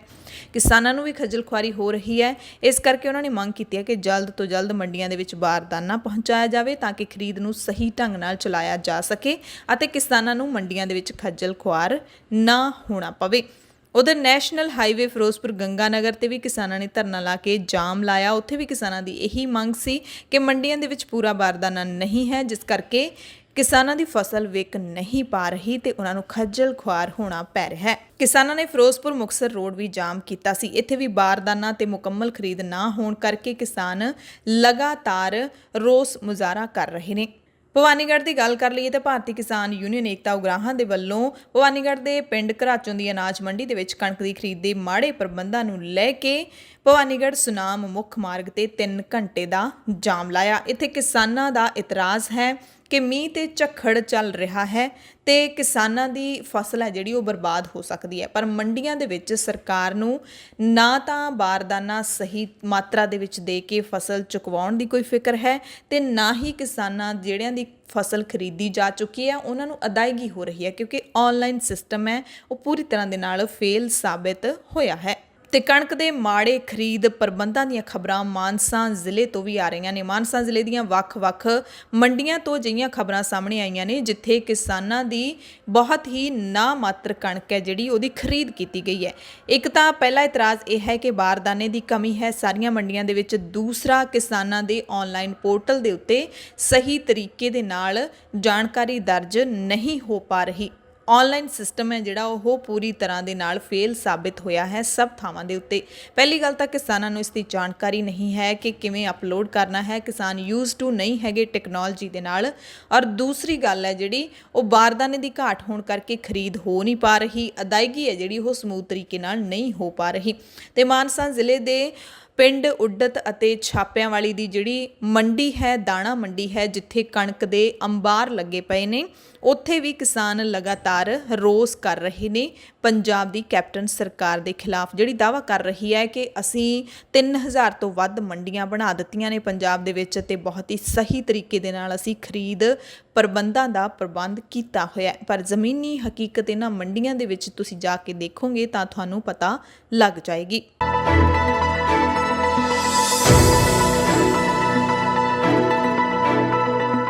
ਬੁਲੇਟਿਨ ਦੇ ਵਿੱਚ ਕੁਝ ਖਾਸ ਖਬਰਾਂ ਪੂਰੇ ਭਾਰਤ ਦੀਆਂ। ਬਹੁਤ ਚਰਚਿਤ ਪਸ਼ੂ ਪਾਲਣ ਘੁਟਾਲਾ ਦੇ ਦੁਮਕਾ ਕੋਸ਼ਾਗਾਰ ਮਾਮਲੇ ਵਿੱਚ ਆਰਜੇਡੀ ਮੁਖੀ ਲਾਲੂ ਪ੍ਰਸਾਦ ਯਾਦਵ ਨੂੰ ਜ਼ਮਾਨਤ ਮਿਲ ਗਈ ਹੈ। ਝਾਰਖੰਡ ਹਾਈ ਕੋਰਟ ਦੇ ਜਸਟਿਸ ਅਪਰੇਸ਼ ਕੁਮਾਰ ਸਿੰਘ ਦੀ ਅਦਾਲਤ ਨੇ ਲਾਲੂ ਨੂੰ ਜ਼ਮਾਨਤ ਦਿੱਤੀ ਹੈ। ਹੁਣ ਲਾਲੂ ਯਾਦਵ ਦੇ ਜੇਲ੍ਹ ਚੋਂ ਬਾਹਰ ਆਉਣ ਦੀਆਂ ਕਾਨੂੰਨੀ ਅੜਚਣਾਂ ਦੂਰ ਹੋ ਗਈਆਂ ਨੇ। ਉਹ ਘੁਟਾਲੇ ਦੇ 4 ਮਾਮਲਿਆਂ ਵਿੱਚ ਸਜ਼ਾ ਭੁਗਤ ਰਹੇ ਨੇ। 3 ਮਾਮਲਿਆਂ ਵਿੱਚ ਲਾਲੂ ਨੂੰ ਪਹਿਲਾਂ ਹੀ ਜ਼ਮਾਨਤ ਮਿਲ ਚੁੱਕੀ ਹੈ। ਲਾਲੂ ਯਾਦਵ ਅੱਜਕੱਲ੍ਹ ਦਿੱਲੀ ਦੇ ਅਖਿਲ ਭਾਰਤੀ ਆਯੁਰਵਿਗਿਆਨ ਸੰਸਥਾਨ ਯਾਨੀ ਕਿ ਏਮਸ ਵਿੱਚ ਆਪਣਾ ਇਲਾਜ ਕਰਵਾ ਰਹੇ ਨੇ। ਜਨਵਰੀ ਦੇ ਦੂਜੇ ਹਫ਼ਤੇ ਫੇਫੜਿਆਂ ਵਿੱਚ ਅਚਾਨਕ ਤਕਲੀਫ ਹੋਣ ਕਰਕੇ ਲਾਲੂ ਦੀ ਸਿਹਤ ਵਿਗੜ ਗਈ ਸੀ। ਸਿਹਤ ਵਿਗੜਨ ਤੋਂ ਬਾਅਦ ਜੇਲ੍ਹ ਪ੍ਰਸ਼ਾਸਨ ਨੇ ਉਹਨਾਂ ਦਾ ਇਲਾਜ ਕਰਵਾਉਣ ਲਈ ਏਮਸ ਭੇਜਣ ਦਾ ਫੈਸਲਾ ਲਿਆ ਸੀ। ਉਦੋਂ ਤੋਂ ਲਾਲੂ ਡਾਕਟਰਾਂ ਦੀ ਦੇਖ-ਰੇਖ ਵਿੱਚ ਨੇ। ਸੋ ਹੁਣ ਆਖਿਰਕਾਰ ਕਈ ਸਾਲਾਂ ਦੀ ਜੇਲ੍ਹ ਤੋਂ ਬਾਅਦ ਲਾਲੂ ਪ੍ਰਸਾਦ ਯਾਦਵ ਜੇਲ੍ਹ ਚੋਂ ਬਾਹਰ ਆ ਸਕਣਗੇ ਜ਼ਮਾਨਤ ਉੱਤੇ। ਕੋਰੋਨਾ ਦੇ ਰਿਕਾਰਡ ਕੇਸ ਸਾਹਮਣੇ ਆਉਣ ਤੋਂ ਬਾਅਦ ਫੌਜ ਨੇ ਆਪਣੇ ਦਫ਼ਤਰਾਂ ਵਿੱਚ ਸਟਾਫ ਦੀ ਹਾਜ਼ਰੀ 50% ਕਰਨ ਦੇ ਹੁਕਮ ਦਿੱਤੇ ਨੇ, ਯਾਨੀ ਕਿ ਸਟਾਫ ਅੱਧਾ ਕਰ ਦਿੱਤਾ ਗਿਆ। ਫੌਜੀ ਦਫ਼ਤਰਾਂ ਦੇ ਵਿੱਚ ਇਹ ਹੁਕਮ ਤੁਰੰਤ ਲਾਗੂ ਕਰਨ ਲਈ ਕਿਹਾ ਗਿਆ, ਜੋ ਆਰਮੀ ਹੈੱਡਕੁਆਰਟਰ ਦੇ directorate general of medical services ਦੇ ਵੱਲੋਂ ਜਾਰੀ ਕੀਤੇ ਗਏ ਨੇ। ਉਹਨਾਂ ਫੌਜੀ ਅਧਿਕਾਰੀਆਂ ਦੀਆਂ ਮੀਟਿੰਗਾਂ ਵੀ ਵੀਡੀਓ ਕਾਨਫਰੰਸ ਜ਼ਰੀਏ ਕਰਵਾਉਣ ਲਈ ਕਿਹਾ ਗਿਆ। ਬਾਇਓਟੈਕਨੋਲੋਜੀ ਵਿਭਾਗ ਨੇ ਦਾਅਵਾ ਕੀਤਾ ਕਿ ਦੇਸ਼ ਵਿੱਚ ਬਣਨ ਵਾਲੇ ਕੋਵਿਡ-19 ਦੇ ਟੀਕਿਆਂ ਦੀ ਸਪਲਾਈ ਦੁੱਗਣੀ ਕੀਤੀ ਜਾਵੇਗੀ। ਸਤੰਬਰ ਵਿੱਚ ਟੀਕੇ ਦੀ 10 ਕਰੋੜ ਡੋਜ਼ ਤਿਆਰ ਕੀਤੀ ਜਾਵੇਗੀ। ਇਸ ਤੋਂ ਪਹਿਲਾਂ ਕੋਵੈਕਸਿਨ ਦੀਆਂ ਮਈ-ਜੂਨ ਦੇ ਵਿੱਚ ਦੁੱਗਣੀਆਂ ਡੋਜ਼ਸ ਤਿਆਰ ਕੀਤੀਆਂ ਜਾਣਗੀਆਂ ਤੇ ਵੈਕਸੀਨ ਤਿਆਰ ਕਰਨ ਦੇ ਲਈ 3 ਕੰਪਨੀਆਂ ਨੂੰ ਕਹਿ ਵੀ ਦਿੱਤਾ ਗਿਆ। ਪੱਛਮੀ ਬੰਗਾਲ ਦੀ ਗੱਲ ਕਰ ਲਈਏ ਤਾਂ ਇੱਥੇ 5ਵੇਂ ਗੇੜ ਦੀਆਂ ਵੋਟਾਂ ਪਈਆਂ ਨੇ। ਅੱਜ 5ਵੇਂ ਗੇੜ ਵਿੱਚ ਹਿੰਸਾ ਦੀਆਂ ਛੋਟੀਆਂ-ਛੋਟੀਆਂ ਘਟਨਾਵਾਂ ਜ਼ਰੂਰ ਵਾਪਰੀਆਂ ਨੇ। ਦੱਖਣੀ ਬੰਗਾਲ ਵਿੱਚ ਉੱਤਰ 24 ਪਰਗਨਾ, ਪੂਰਬ ਵਰਧਮਾਨ ਤੇ ਨਾਦੀਆ ਅਤੇ ਉੱਤਰੀ ਬੰਗਾਲ ਵਿੱਚ ਜਲਪਾਈਗੁੜੀ, ਦਾਰਜਲਿੰਗ ਤੇ ਕਲਿੰਪੋਂਗ ਜ਼ਿਲ੍ਹਿਆਂ ਦੀਆਂ 45 ਸੀਟਾਂ ਤੇ ਵੋਟਿੰਗ ਹੋਈ ਹੈ। ਮੁੱਖ ਚੋਣ ਅਧਿਕਾਰੀ ਦਫ਼ਤਰ ਦੇ ਅਧਿਕਾਰੀਆਂ ਨੇ ਦੱਸਿਆ ਕਿ ਸੁਰੱਖਿਆ ਕਰਮੀ ਹਾਲਾਤਾਂ ਤੇ ਨਜ਼ਰ ਰੱਖ ਰਹੇ ਨੇ। ਕੁਝ ਕੁ ਹਿੰਸਕ ਘਟਨਾਵਾਂ ਸਾਹਮਣੇ ਜ਼ਰੂਰ ਆਈਆਂ ਨੇ, ਜਿਨ੍ਹਾਂ ਨੂੰ ਸਾਂਭ ਲਿਆ ਗਿਆ। ਚੌਥੇ ਗੇੜ ਦੀਆਂ ਵੋਟਾਂ ਦੇ ਵਿੱਚ ਵੱਡੀ ਹਿੰਸਾ ਸਾਹਮਣੇ ਆਈ ਸੀ, ਜਦੋਂ 4 ਨਹੀਂ ਬਲਕਿ 5 ਲੋਕਾਂ ਦਾ ਕਤਲ ਕਰ ਦਿੱਤਾ ਗਿਆ ਸੀ। 4 ਨੂੰ ਫੌਜੀਆਂ ਨੇ ਮਾਰ ਦਿੱਤਾ ਸੀ। ਇੱਕ 18 ਸਾਲ ਦੇ ਨੌਜਵਾਨ ਨੂੰ ਕਿਸ ਨੇ ਮਾਰਿਆ, ਉਹ ਹਾਲੇ ਜਾਂਚ ਅਧੀਨ ਹੈ। ਤੇ ਚੌਥੇ ਗੇੜ ਵਿੱਚ ਕੂਚ ਬਿਹਾਰ 'ਚ ਹੋਈ ਗੋਲੀਬਾਰੀ ਸੰਬੰਧੀ ਕਥਿਤ ਆਡੀਓ ਟੇਪ ਸਾਹਮਣੇ ਆਉਣ ਤੋਂ ਇੱਕ ਦਿਨ ਬਾਅਦ ਪੱਛਮੀ ਬੰਗਾਲ ਦੀ ਮੁੱਖ ਮੰਤਰੀ ਮਮਤਾ ਬੈਨਰਜੀ ਨੇ ਅੱਜ ਦੋਸ਼ ਲਾਇਆ ਕਿ ਮੇਰਾ ਫੋਨ ਟੈਪ ਕੀਤਾ ਜਾ ਰਿਹਾ ਹੈ ਤੇ ਇਸ ਮਾਮਲੇ ਦੀ CID ਤੋਂ ਜਾਂਚ ਕਰਵਾਉਣ ਦਾ ਹੁਕਮ ਦਿਆਂਗੀ। ਬੀਜੇਪੀ ਦੇ ਵੱਲੋਂ ਸ਼ੁੱਕਰਵਾਰ ਨੂੰ ਯਾਨੀ ਕਿ ਕੱਲ ਇੱਕ ਕਥਿਤ ਆਡੀਓ ਕਲਿੱਪ ਜਾਰੀ ਕੀਤੀ ਗਈ ਸੀ, ਜਿਸ ਵਿੱਚ ਬੈਨਰਜੀ ਸੀਤਲਕੁਚੀ ਤੋਂ ਤ੍ਰਿਣਮੂਲ ਕਾਂਗਰਸ ਦੇ ਉਮੀਦਵਾਰ ਨੂੰ ਕਥਿਤ ਤੌਰ ਤੇ ਇਹ ਕਹਿੰਦੀ ਸੁਣ ਰਹੀ ਹੈ ਕਿ ਉਹ ਕੇਂਦਰੀ ਬਲਾਂ ਦੀ ਗੋਲੀਬਾਰੀ ਵਿੱਚ ਮਾਰੇ ਗਏ 4 ਵਿਅਕਤੀਆਂ ਦੀਆਂ ਲਾਸ਼ਾਂ ਨਾਲ ਰੈਲੀਆਂ ਕਰਨ। ਤ੍ਰਿਣਮੂਲ ਕਾਂਗਰਸ ਨੇ ਆਡੀਓ ਕਲਿੱਪ ਨੂੰ ਫਰਜ਼ੀ ਕਰਾਰ ਦਿੱਤਾ ਤੇ ਕਿਹਾ ਕਿ ਇਸ ਤਰ੍ਹਾਂ ਦੀ ਕਦੇ ਕੋਈ ਗੱਲ ਨਹੀਂ ਹੋਈ ਹੈ। ਮਮਤਾ ਨੇ ਰੈਲੀ ਨੂੰ ਸੰਬੋਧਨ ਕਰਦਿਆਂ ਕਿਹਾ ਕਿ ਬੀਜੇਪੀ ਵਿਕਾਸ ਪ੍ਰੋਗਰਾਮਾਂ ਤੇ ਆਧਾਰਿਤ ਤ੍ਰਿਣਮੂਲ ਕਾਂਗਰਸ ਦੀ ਮੁਹਿੰਮ ਦਾ ਮੁਕਾਬਲਾ ਨਹੀਂ ਕਰ ਸਕਦੀ। ਇਹ ਇਸ ਵਾਸਤੇ ਸਾਜ਼ਿਸ਼ ਰਚੀ ਜਾ ਰਹੀ ਹੈ। ਤੇ ਪ੍ਰਧਾਨ ਮੰਤਰੀ ਨਰਿੰਦਰ ਮੋਦੀ ਨੇ ਫਿਰ ਦੀਦੀ ਦੇ ਉੱਤੇ ਨਿਸ਼ਾਨਾ ਲਾਇਆ। ਮੁੱਖ ਮੰਤਰੀ ਮਮਤਾ ਬੈਨਰਜੀ ਤੇ ਦੋਸ਼ ਲਾਇਆ ਹੈ ਕਿ ਦੀਦੀ ਖੁਦ ਨੂੰ ਦੇਸ਼ ਦੇ ਸੰਵਿਧਾਨ ਤੋਂ ਉੱਤੇ ਸਮਝਦੀ ਹੈ ਤੇ ਦਾਅਵਾ ਕੀਤਾ ਹੈ ਕਿ ਤ੍ਰਿਣਮੂਲ ਕਾਂਗਰਸ ਦੀ ਪ੍ਰਧਾਨ ਨੇ ਕੇਂਦਰੀ ਬਲਾਂ ਤੇ ਸੈਨਾ ਤੱਕ ਨੂੰ ਬਦਨਾਮ ਕੀਤਾ ਹੈ ਅਤੇ ਸਿਆਸਤ ਦੇ ਲਈ ਝੂਠੇ ਦੋਸ਼ ਲਾਏ ਨੇ। ਪ੍ਰਧਾਨ ਮੰਤਰੀ ਨੇ ਦਾਅਵਾ ਕੀਤਾ ਕਿ 2 ਮਈ ਨੂੰ ਪੱਛਮੀ ਬੰਗਾਲ ਦੀ ਜਨਤਾ ਮਮਤਾ ਬੈਨਰਜੀ ਨੂੰ ਸਾਬਕਾ ਮੁੱਖ ਮੰਤਰੀ ਦਾ ਪ੍ਰਮਾਣ ਪੱਤਰ ਦੇਣ ਵਾਲੀ ਹੈ। ਕੋਰੋਨਾ ਦੇ ਵਾਧੇ ਕੇਸਾਂ ਦੇ ਦਰਮਿਆਨ ਰੇਲਵੇ ਬੋਰਡ ਨੇ ਇਹ ਵੀ ਜਾਣਕਾਰੀ ਦਿੱਤੀ ਹੈ ਕਿ ਕਿਸੇ ਵੀ ਸੂਬੇ ਨੇ ਰੇਲ ਵਿਭਾਗ ਨੂੰ ਰੇਲ ਗੱਡੀਆਂ ਰੋਕਣ ਬਾਰੇ ਨਹੀਂ ਕਿਹਾ ਹੈ। ਸੋ ਰੇਲ ਵਿਭਾਗ ਹਾਲੇ ਕਿਤੇ ਵੀ ਦੇਸ਼ ਦੇ ਵਿੱਚ ਰੇਲ ਗੱਡੀਆਂ ਨਹੀਂ ਰੋਕਣ ਜਾ ਰਿਹਾ, ਕਿਉਂਕਿ ਲੋਕਾਂ ਦੇ ਵਿੱਚ ਡਰ ਹੈ ਕਿ ਕਿਧਰੇ ਲੋਕਡਾਊਨ ਲੱਗਣ ਜਾ ਰਿਹਾ ਹੈ, ਬੱਸਾਂ ਨਾ ਬੰਦ ਹੋ ਜਾਣ ਤੇ ਲੋਕ ਹੁਣ ਤੋਂ ਹੀ ਬਹੁਤ ਸਾਰੇ ਅਜਿਹੇ ਕਰਮਚਾਰੀ ਨੇ, ਕਾਮੇ ਨੇ, ਜਿਹੜੇ ਆਪੋ ਆਪਣੇ ਘਰਾਂ ਨੂੰ ਜਾ ਰਹੇ ਨੇ ਛੁੱਟੀਆਂ ਲੈ ਕੇ, ਕਿ ਕਿਤੇ ਉਹ ਲੋਕਡਾਊਨ ਦੇ ਵਿੱਚ ਫਸ ਕੇ ਨਾ ਰਹਿ ਜਾਣ। ਪਰ ਰੇਲਵੇ ਵਿਭਾਗ ਨੇ ਜਿਹੜਾ ਇਹ ਬਿਆਨ ਦਿੱਤਾ ਹੈ, ਇਸ ਤੋਂ ਪਤਾ ਲੱਗਦਾ ਹੈ ਕਿ ਹਾਲੇ ਰੇਲਵੇ ਦਾ ਲੋਕਡਾਊਨ ਲੱਗਣ ਦੀ ਕੋਈ ਸੰਭਾਵਨਾ ਨਹੀਂ ਹੈ। ਪ੍ਰਧਾਨ ਮੰਤਰੀ ਨਰਿੰਦਰ ਮੋਦੀ ਨੇ ਸੰਤ ਸਮਾਜ ਨੂੰ ਅਪੀਲ ਕੀਤੀ ਹੈ, ਜਿਹੜੇ ਕੁੰਭ ਮੇਲੇ ਦੇ ਵਿੱਚ ਪਹੁੰਚੇ ਹੋਏ ਨੇ, ਕਿ ਮਹਾਮਾਰੀ ਦੇ ਫੈਲਣ ਦੇ ਮੱਦੇਨਜ਼ਰ ਕੁੰਭ ਮੇਲੇ ਨੂੰ ਹੁਣ ਸੰਕੇਤਕ ਹੀ ਰੱਖਿਆ ਜਾਣਾ ਚਾਹੀਦਾ ਹੈ। ਟਵੀਟ ਕੀਤਾ ਮੋਦੀ ਨੇ ਕਿ ਮੈਂ ਅੱਜ ਜੁਨਾ ਅਖਾੜਾ ਦੇ ਪੀਠਾਧੀਸ਼ਵਰ ਆਚਾਰੀਆ ਮਹਾਮੰਡਲੇਸ਼ਵਰ ਸਵਾਮੀ ਅਵਧੇਸ਼ਾਨੰਦ ਗਿਰੀ ਨਾਲ ਫੋਨ ਤੇ ਗੱਲ ਕੀਤੀ। ਮੈਂ ਅਪੀਲ ਕੀਤੀ ਹੈ ਕਿ 2 ਸ਼ਾਹੀ ਸਨਾਨ ਹੋ ਗਏ ਨੇ ਤੇ ਹੁਣ ਕੁੰਭ ਨੂੰ ਕੋਰੋਨਾ ਦੇ ਸੰਕਟ ਕਾਰਨ ਸੰਕੇਤਕ ਰੱਖਿਆ ਜਾਣਾ ਚਾਹੀਦਾ ਹੈ ਤੇ ਇਸ ਸੰਕਟ ਦੇ ਵਿਰੁੱਧ ਇਹ ਲੜਾਈ ਨੂੰ ਤਾਕਤ ਦੇਵੇਗਾ। ਤੇ ਪ੍ਰਧਾਨ ਮੰਤਰੀ ਮੋਦੀ ਦੇ ਇਸ ਟਵੀਟ ਤੋਂ ਬਾਅਦ ਸਵਾਮੀ ਅਵਧੇਸ਼ਾਨੰਦ ਗਿਰੀ ਨੇ ਵੀ ਟਵੀਟ ਕੀਤਾ ਹੈ, ਜਵਾਬ ਦਿੱਤਾ ਹੈ ਕਿ ਅਸੀਂ ਮਾਣਯੋਗ ਪ੍ਰਧਾਨ ਮੰਤਰੀ ਦੇ ਸੱਦੇ ਦਾ ਸਨਮਾਨ ਕਰਦੇ ਹਾਂ। ਜ਼ਿੰਦਗੀ ਦੀ ਰੱਖਿਆ ਕਰਨਾ ਬਹੁਤ ਵੱਡਾ ਪੁੰਨ ਹੈ। ਮੇਰੀ ਧਰਮ ਦਾ ਪਾਲਣ ਕਰਨ ਵਾਲੀ ਜਨਤਾ ਨੂੰ ਅਪੀਲ ਹੈ ਕਿ ਕੋਵਿਡ ਦੇ ਹਾਲਾਤਾਂ ਨੂੰ ਵੇਖਦਿਆਂ ਭਾਰੀ ਗਿਣਤੀ ਵਿੱਚ ਨਾ ਨਹਾਉਣ ਤੇ ਨਿਯਮਾਂ ਦੀ ਪਾਲਣਾ ਕਰਨ। ਦਰਅਸਲ ਪਿਛਲੇ ਦਿਨਾਂ ਦੇ ਵਿੱਚ ਕੁੰਭ ਦੇ ਵਿੱਚ 2000 ਤੋਂ ਵੱਧ ਲੋਕਾਂ ਦੀ ਕਰੋਨਾ ਰਿਪੋਰਟ ਪੋਜ਼ਿਟਿਵ ਆਈ ਹੈ। ਲੱਖਾਂ ਲੋਕ ਇੱਥੇ ਪਹੁੰਚੇ ਹੋਏ ਨੇ। ਹਾਲਾਂਕਿ ਕੁਝ ਕੁ ਲੋਕਾਂ ਦੇ ਹੀ ਟੈਸਟ ਹੋਏ ਸੀ, ਜਿਨ੍ਹਾਂ ਵਿੱਚ 2000 ਰਿਪੋਰਟ ਪੋਜ਼ਿਟਿਵ ਆਈ। ਗੁਜਰਾਤ ਵਿੱਚ ਕਾਂਗਰਸ ਪਾਰਟੀ ਨੇ ਕੇਂਦਰ ਸਰਕਾਰ ਨੂੰ ਆਪਣੇ ਦਫ਼ਤਰਾਂ ਨੂੰ ਕੋਵਿਡ ਸੈਂਟਰ ਬਣਾਉਣ ਦਾ ਸੱਦਾ ਦਿੱਤਾ ਹੈ। ਗੁਜਰਾਤ ਕਾਂਗਰਸ ਨੇ ਸਰਕਾਰ ਨੂੰ ਕਿਹਾ ਕਿ ਅਹਿਮਦਾਬਾਦ ਤੇ ਸੂਰਤ ਵਿੱਚ ਪਾਰਟੀ ਦੇ ਦਫ਼ਤਰ ਨੂੰ ਕੋਵਿਡ ਕੇਂਦਰ ਵਿੱਚ ਬਦਲਿਆ ਜਾ ਸਕਦਾ ਹੈ। ਹੈਲਪਲਾਈਨ ਨੰਬਰ ਵੀ ਜਾਰੀ ਕੀਤਾ ਹੈ 90 999 02255।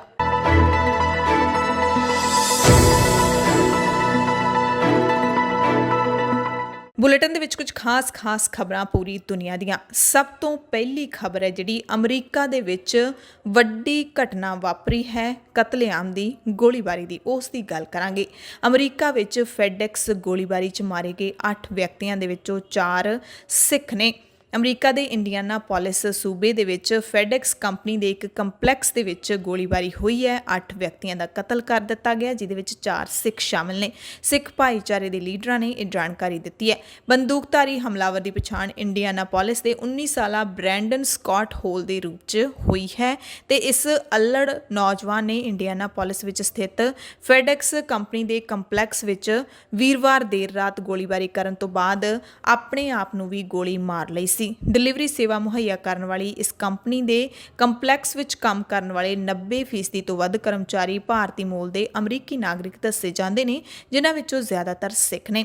ਸਿੱਖ ਭਾਈਚਾਰੇ ਦੇ ਲੀਡਰ ਗੁਰਿੰਦਰ ਸਿੰਘ ਖਾਲਸਾ ਨੇ ਫੈਡੈਕਸ ਕੰਪਲੈਕਸ ਦੇ ਕਰਮਚਾਰੀਆਂ ਦੇ ਪਰਿਵਾਰਕ ਮੈਂਬਰਾਂ ਨਾਲ ਮੁਲਾਕਾਤ ਕਰਨ ਤੋਂ ਬਾਅਦ ਫੋਨ ਤੇ ਜਾਣਕਾਰੀ ਦਿੱਤੀ ਹੈ ਮੀਡੀਆ ਨੂੰ ਕਿ ਇਹ ਬੇਹੱਦ ਦੁੱਖ ਵਾਲੀ ਗੱਲ ਹੈ ਕਿ ਲੰਘੀ ਦੇਰ ਰਾਤ ਮੈਰੀਅਨ ਕਾਉਂਟੀ ਕਾਰਨਰ ਦਫ਼ਤਰ ਅਤੇ ਇੰਡੀਆਨਾਪੋਲਿਸ ਮੈਟਰੋਪੋਲੀਟਨ ਪੁਲਿਸ ਵਿਭਾਗ ਨੇ ਮ੍ਰਿਤਕਾਂ ਦੇ ਨਾਵਾਂ ਦਾ ਜਦੋਂ ਖੁਲਾਸਾ ਕੀਤਾ ਤਾਂ ਉਹਨਾਂ ਵਿੱਚ ਅਮਰਜੀਤ ਜੌਲ, ਜਿਨ੍ਹਾਂ ਦੀ ਉਮਰ 66 ਸਾਲ, ਜਸਵਿੰਦਰ ਕੌਰ 64 ਸਾਲ, ਅਮਰਜੀਤ ਸਿੰਘ 48 ਸਾਲ, ਜਸਵਿੰਦਰ ਸਿੰਘ 68 ਸਾਲ ਸ਼ਾਮਿਲ ਨੇ। ਇੱਕ ਹੋਰ ਸਿੱਖ ਵਿਅਕਤੀ ਹਰਪ੍ਰੀਤ ਸਿੰਘ ਗਿੱਲ 45 ਸਾਲ ਦਾ, ਜਿਨ੍ਹਾਂ ਦੇ ਅੱਖ ਦੇ ਕੋਲੇ ਗੋਲੀ ਵੱਜੀ ਹੈ, ਉਹ ਹੁਣ ਹਸਪਤਾਲ ਵਿੱਚ ਦਾਖਲ ਨੇ। ਗੋਲੀਬਾਰੀ ਵਿੱਚ ਮਰਨ ਵਾਲੇ ਜਿਹੜੇ 68 ਸਾਲਾ ਜਸਵਿੰਦਰ ਸਿੰਘ ਨੇ, ਉਹ ਹੁਸ਼ਿਆਰਪੁਰ ਜ਼ਿਲ੍ਹੇ ਨਾਲ ਸੰਬੰਧਿਤ ਨੇ। ਉਹਨਾਂ ਦੀ ਮੌਤ ਦੀ ਖਬਰ ਸੁਣ ਕੇ ਪਰਿਵਾਰ ਸਦਮੇ ਵਿੱਚ ਹੈ। ਜਸਵਿੰਦਰ ਸਿੰਘ ਕਰੀਬ 8 ਸਾਲ ਪਹਿਲਾਂ ਅਮਰੀਕਾ ਗਿਆ ਸੀ ਤੇ ਆਪਣੇ ਪੁੱਤਰ ਨਾਲ ਉੱਥੇ ਰਹਿ ਰਿਹਾ ਸੀ। ਪਿੰਡ ਰਹਿੰਦੇ ਉਹਨਾਂ ਦੇ ਛੋਟੇ ਪੁੱਤਰ ਜਤਿੰਦਰ ਨੇ ਦੱਸਿਆ ਕਿ ਘਟਨਾ ਤੋਂ 2 ਦਿਨ ਪਹਿਲਾਂ ਹੀ ਉਸ ਦੀ ਆਪਣੇ ਪਿਤਾ ਨਾਲ ਗੱਲ ਹੋਈ ਸੀ। ਉਸਨੇ ਦੱਸਿਆ ਕਿ ਕੁਝ ਦਿਨ ਪਹਿਲਾਂ ਹੀ ਪਿਤਾ ਨੇ ਇਸ ਕੰਪਨੀ 'ਚ ਕੰਮ ਕਰਨਾ ਸ਼ੁਰੂ ਕੀਤਾ ਸੀ। ਪਹਿਲੀ ਤਨਖਾਹ ਲੈਣ ਜਦੋਂ ਉਹ ਕੰਪਨੀ ਦੇ ਦਫ਼ਤਰ ਗਏ, ਉਸ ਵਕਤ ਇਹ ਘਟਨਾ ਵਾਪਰ ਗਈ ਤੇ ਅਮਰੀਕਾ ਦੇ ਫੈਡੈਕਸ ਕੰਪਨੀ ਦੇ ਦਫ਼ਤਰ ਵਿੱਚ ਜਿਹੜੀ ਅੰਨ੍ਹੇਵਾਹ ਗੋਲੀਬਾਰੀ ਹੋਈ ਹੈ, ਉਸਨੇ ਸਾਰੇ ਲੋਕਾਂ ਦੇ ਦਿਲ ਪਿਘਲਾ ਦਿੱਤੇ ਨੇ। ਅਮਰੀਕਾ ਦੇ ਰਾਸ਼ਟਰਪਤੀ ਜੋ ਬਾਈਡਨ ਨੇ ਵੀ ਇਸ ਘਟਨਾ ਤੇ ਦੁੱਖ ਦਾ ਪ੍ਰਗਟਾਵਾ ਕਰਦਿਆਂ ਕਿਹਾ ਕਿ ਇੰਡੀਆਨਾਪੋਲਿਸ ਸੂਬੇ ਵਿੱਚ ਫੈਡੈਕਸ ਦੇ ਕਰਮਚਾਰੀਆਂ ਤੇ ਹੋਈ ਫਾਇਰਿੰਗ ਬਾਰੇ ਜਾਣਕਾਰੀ ਮਿਲੀ ਹੈ। ਪਰਮਾਤਮਾ ਇਸ ਵਾਰਦਾਤ 'ਚ ਜਾਨ ਗਵਾਉਣ ਵਾਲੇ 8 ਲੋਕਾਂ ਦੀ ਆਤਮਾ ਨੂੰ ਸ਼ਾਂਤੀ ਬਖਸ਼ੇ, ਉਹਨਾਂ ਦੇ ਪਰਿਵਾਰ ਨੂੰ ਤਾਕਤ ਦੇਵੇ। ਵਾਰਦਾਤ ਵਿੱਚ ਜ਼ਖਮੀ ਹੋਣ ਵਾਲਿਆਂ ਦੇ ਜਲਦੀ ਠੀਕ ਹੋਣ ਦੀ ਮੈਂ ਅਰਦਾਸ ਕਰਦਾ। ਸਾਨੂੰ ਹਿੰਸਾ ਨੂੰ ਖਤਮ ਕਰਨ ਲਈ ਹਰ ਕੋਸ਼ਿਸ਼ ਕਰਨੀ ਹੋਵੇਗੀ। ਭਾਰਤੀ ਵਿਦੇਸ਼ ਮੰਤਰੀ ਐਸ ਜੈਸ਼ੰਕਰ ਨੇ ਵੀ ਦੁੱਖ ਦਾ ਪ੍ਰਗਟਾਵਾ ਕਰਦਿਆਂ ਕਿਹਾ ਕਿ ਅਮਰੀਕਾ ਦੇ ਇੰਡੀਆਨਾਪੋਲਿਸ ਵਿੱਚ ਫੈਡੈਕਸ ਕੰਪਨੀ 'ਚ ਵਾਪਰੇ ਗੋਲੀਕਾਂਡ ਤੋਂ ਬੇਹੱਦ ਦੁਖੀ ਹਾਂ। ਪੀੜਤਾਂ ਵਿੱਚ ਭਾਰਤੀ ਅਮਰੀਕੀ ਸਿੱਖ ਭਾਈਚਾਰੇ ਦੇ ਲੋਕ ਵੀ ਸ਼ਾਮਲ ਸਨ। ਸਾਡੀ ਅੰਬੈਸੀ ਇੰਡੀਆਨਾਪੋਲਿਸ ਦੇ ਮੇਅਰ ਤੇ ਸਥਾਨਕ ਪ੍ਰਸ਼ਾਸਨ ਦੇ ਸੰਪਰਕ ਵਿੱਚ ਹੈ। ਪੰਜਾਬ ਦੇ ਮੁੱਖ ਮੰਤਰੀ ਕੈਪਟਨ ਅਮਰਿੰਦਰ ਸਿੰਘ ਨੇ ਇਸ ਘਟਨਾ ਤੇ ਦੁੱਖ ਦਾ ਪ੍ਰਗਟਾਵਾ ਕੀਤਾ ਹੈ। ਕਿਹਾ ਕਿ ਇੰਡੀਆਨਾਪੋਲਿਸ ਵਿੱਚ ਫੈਡੈਕਸ ਗਰਾਊਂਡ ਫੈਸਿਲਿਟੀ ਤੇ ਹੋਈ ਅੰਨ੍ਹੇਵਾਹ ਫਾਇਰਿੰਗ ਦੀ ਘਟਨਾ ਤੋਂ ਬੇਹੱਦ ਦੁਖੀ ਹਾਂ। ਇਹਦੇ ਵਿੱਚ 8 ਲੋਕਾਂ ਦੀ ਮੌਤ ਹੋ ਗਈ ਹੈ, ਜਿਹਦੇ ਵਿੱਚ 4 ਸਿੱਖ ਵੀ ਸ਼ਾਮਲ ਨੇ। ਪਰਮਾਤਮਾ ਮੂਹਰੇ ਅਰਦਾਸ ਹੈ ਕਿ ਦੁੱਖ ਦੀ ਇਸ ਘੜੀ ਵਿੱਚ ਮ੍ਰਿਤਕਾਂ ਦੇ ਪਰਿਵਾਰਾਂ ਨੂੰ ਤਾਕਤ ਮਿਲੇ। ਪਾਕਿਸਤਾਨ ਦੇ ਵਿੱਚ ਹਿੰਸਕ ਪ੍ਰਦਰਸ਼ਨਾਂ ਦੌਰਾਨ ਟਵਿੱਟਰ, ਫੇਸਬੁੱਕ, ਵਟਸਐਪ ਆਦਿ ਸੋਸ਼ਲ ਮੀਡੀਆ ਪਲੇਟਫਾਰਮਾਂ ਦੀਆਂ ਸੇਵਾਵਾਂ ਆਰਜ਼ੀ ਤੌਰ ਤੇ ਮੁਅੱਤਲ ਕਰ ਦਿੱਤੀਆਂ ਗਈਆਂ ਨੇ। ਸਰਕਾਰ ਨੇ ਫੈਸਲਾ ਕੱਟੜਪੰਥੀ ਜਥੇਬੰਦੀ ਤਹਿਰੀਕ-ਏ-ਲਬਾਇਕ ਤੇ ਪਾਬੰਦੀ ਲਾਏ ਜਾਣ ਤੋਂ ਬਾਅਦ ਹੋ ਰਹੇ ਹਿੰਸਕ ਪ੍ਰਦਰਸ਼ਨਾਂ ਦੇ ਚੱਲਦਿਆਂ ਲਿਆ ਹੈ।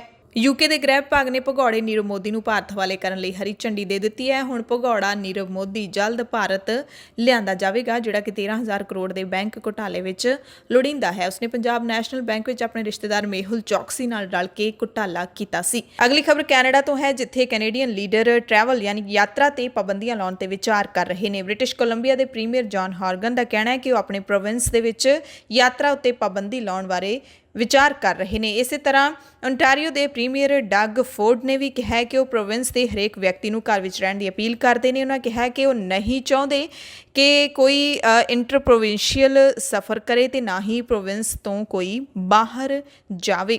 ਓਨਟਾਰੀਓ ਦੇ ਵਿੱਚ ਕੈਨੇਡਾ ਦੇ ਕਰੋਨਾ ਦੇ ਸਭ ਤੋਂ ਵੱਧ ਕੇਸ ਆ ਰਹੇ ਨੇ। ਪ੍ਰਧਾਨ ਮੰਤਰੀ ਜਸਟਿਨ ਟਰੂਡੋ ਵੀ ਇਸ ਮਾਮਲੇ ਵਿੱਚ ਪ੍ਰੋਵਿੰਸਾਂ ਤੇ ਟੈਰੀਟਰੀਜ਼ ਦੇ ਨਾਲ ਖੜੇ ਹੀ ਨਜ਼ਰ ਆਉਂਦੇ ਨੇ। ਉਹਨਾਂ ਵੀ ਕਿਹਾ ਹੈ ਕਿ ਆਪਣੇ ਲੋਕਾਂ ਨੂੰ ਸੁਰੱਖਿਅਤ ਕਰਨ ਦੇ ਲਈ ਇਹ ਲੀਡਰ ਜੇ ਅਜਿਹਾ ਕਰ ਰਹੇ ਨੇ ਤਾਂ ਅਸੀਂ ਉਹਨਾਂ ਦਾ ਸਮਰਥਨ ਕਰਾਂਗੇ। ਇੱਕ ਹੋਰ ਬੜੀ ਹੈਰਾਨੀਜਨਕ ਖਬਰ ਮਿਲ ਰਹੀ ਹੈ ਕਿ ਚੀਨ ਦੀ ਵੈਕਸੀਨ ਲਵਾਉਣ ਦੇ ਲਈ ਭਾਰਤੀ ਲੋਕ ਨੇਪਾਲ ਪਹੁੰਚ ਰਹੇ ਨੇ। ਨੇਪਾਲ ਦੀ ਰਾਜਧਾਨੀ ਕਾਠਮੰਡੂ ਦੇ ਟੇਕੂ ਹਸਪਤਾਲ ਦੇ ਕਰਮਚਾਰੀ ਬੁੱਧਵਾਰ ਨੂੰ ਉਸ ਵਕਤ ਹੈਰਾਨ ਰਹਿ ਗਏ ਜਦੋਂ ਉਹਨਾਂ ਨੇ ਕਰੋਨਾ ਦਾ ਟੀਕਾ ਲਗਵਾਉਣ ਲਈ ਆਏ ਕੁਝ ਲੋਕਾਂ ਦੇ ਕੋਲ ਵੱਡੇ-ਵੱਡੇ ਸੂਟਕੇਸ ਤੇ ਬੈਗ ਦੇਖੇ। ਹਸਪਤਾਲ ਦੇ ਸਟਾਫ ਮੁਤਾਬਿਕ ਜਦੋਂ ਇਹਨਾਂ ਲੋਕਾਂ ਨੂੰ ਆਪਣੇ ਸ਼ਨਾਖਤੀ ਕਾਰਡ ਦਿਖਾਉਣ ਲਈ ਕਿਹਾ ਗਿਆ ਤਾਂ ਇਹਨਾਂ ਲੋਕਾਂ ਨੇ ਭਾਰਤੀ ਪਾਸਪੋਰਟ ਦਿਖਾਏ। ਰੂਸ ਨੇ 10 ਯੂਐਸ ਡਿਪਲੋਮੈਟਾਂ ਨੂੰ ਬਾਹਰ ਕੱਢ ਦਿੱਤਾ ਤੇ 8 ਸੀਨੀਅਰ ਅਧਿਕਾਰੀਆਂ ਨੂੰ ਕਾਲੀ ਸੂਚੀ ਵਿੱਚ ਲਿਸਟ ਕਰ ਦਿੱਤਾ ਹੈ। ਰੂਸ ਨੇ ਜਿਨ੍ਹਾਂ ਅਧਿਕਾਰੀਆਂ ਦੇ ਦਾਖਲੇ ਤੇ ਪਾਬੰਦੀ ਲਾਈ ਹੈ ਉਹਨਾਂ ਵਿੱਚੋਂ ਇੱਕ ਅਮਰੀਕੀ ਜਾਂਚ ਏਜੰਸੀ FBI ਦੇ ਡਾਇਰੈਕਟਰ ਅਤੇ ਯੂਐਸ ਅਟਾਰਨੀ ਜਨਰਲ ਵੀ ਨੇ। ਦਰਅਸਲ ਅਮਰੀਕਾ ਨੇ ਇੱਕ ਦਿਨ ਪਹਿਲਾਂ ਹੀ ਰੂਸ ਦੇ ਕਈ ਅਧਿਕਾਰੀਆਂ ਖਿਲਾਫ ਅਜਿਹੀ ਕਾਰਵਾਈ ਕੀਤੀ ਸੀ ਜਿਸ ਤੋਂ ਬਾਅਦ ਰੂਸ ਨੇ ਕਿਹਾ ਸੀ ਕਿ ਅਸੀਂ ਇਸ ਦਾ ਜਵਾਬ ਦੇਵਾਂਗੇ।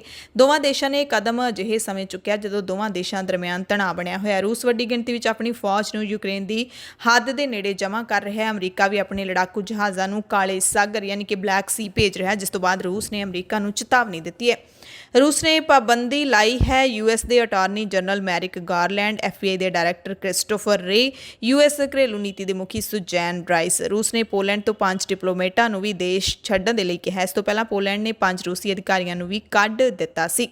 ਪੰਜਾਬ, ਭਾਰਤ ਅਤੇ ਦੁਨੀਆ ਭਰ ਦੇ ਪ੍ਰਾਈਮ ਟਾਈਮ ਦੇ ਵਿੱਚ ਤੁਹਾਡੇ ਸਭ ਤੋਂ ਇਜਾਜ਼ਤ ਚਾਹੁੰਦੇ ਹਾਂ। ਤੁਸੀਂ ਸਾਰੇ ਆਪਣਾ ਧਿਆਨ ਰੱਖਿਓ, ਲੋੜਵੰਦਾਂ ਦੀ ਮਦਦ ਕਰਦੇ ਰਿਹਾ ਕਰੋ। ਧੰਨਵਾਦ।